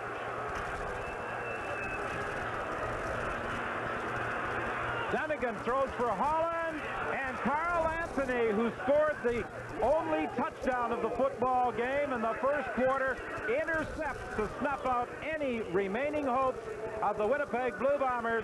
And with 6 seconds remaining, Baltimore can prepare for a trip to Vancouver and the 1994 Grey Cup game. And history has been made here. The CFL has been rewritten. We maybe see a changing of the guard. In a long-standing history of the CFL, a U.S. team has come in flight of the Holy Grail, trying to take it back down south. Now, Cal Murphy said prior to the start of the year that he thought Baltimore would be the team to beat in the Eastern Conference based on the coaching staff they had assembled and the players with CFL experience they had acquired. And one of those experienced players, Carl Anthony, recovered a fumble to score a touchdown and snuffs out any last hope of the Blue Bombers with an interception. 5 seconds remain on the clock. Baltimore will return home via a charter flight tonight and then head to Vancouver on Tuesday. And Tracy Ham has eliminated many of his critics with his performance this year. And he will get a chance to redeem himself for a 1990 Grey Cup loss to these same Winnipeg Blue Bombers. So Don Matthews, the 6th winningest coach in the history of the Canadian Football League, gets another opportunity to try and win a Grey Cup as a head coach as he leads his Baltimore CFL'ers to Vancouver in the Grey Cup game against either Calgary or British Columbia. Well, you have to take your hat off for what Baltimore and Don Matthews has been able to accomplish this season. Let's go down to Mark with head coach Don Matthews. All right, thank you, Don. We're at center field with Don Matthews. Don, your team is the first American team to go into a Grey Cup. Can you put this win into perspective for us? Well, you know what? This is very, very special. This is a real first-class bunch of young men that we've got here. It was very difficult conditions, as everybody saw here, to play. I thought the Winnipeg crowd was great. They did exactly what they should have done for their home team, and our guys made a gallant game out of it, and then that big kick at the end, that was super. It sure was. The adversity of the wind, the noise, the snowballs, you guys really had to put up with a lot here, didn't you? Yeah, we did, and you know what, the thing, it's not adversity, it's part of football, playing in the Canadian Football League, and we really haven't had adversity. We've had a good football team. We've got better as we've progressed, you know, week in and week out. Our guys are just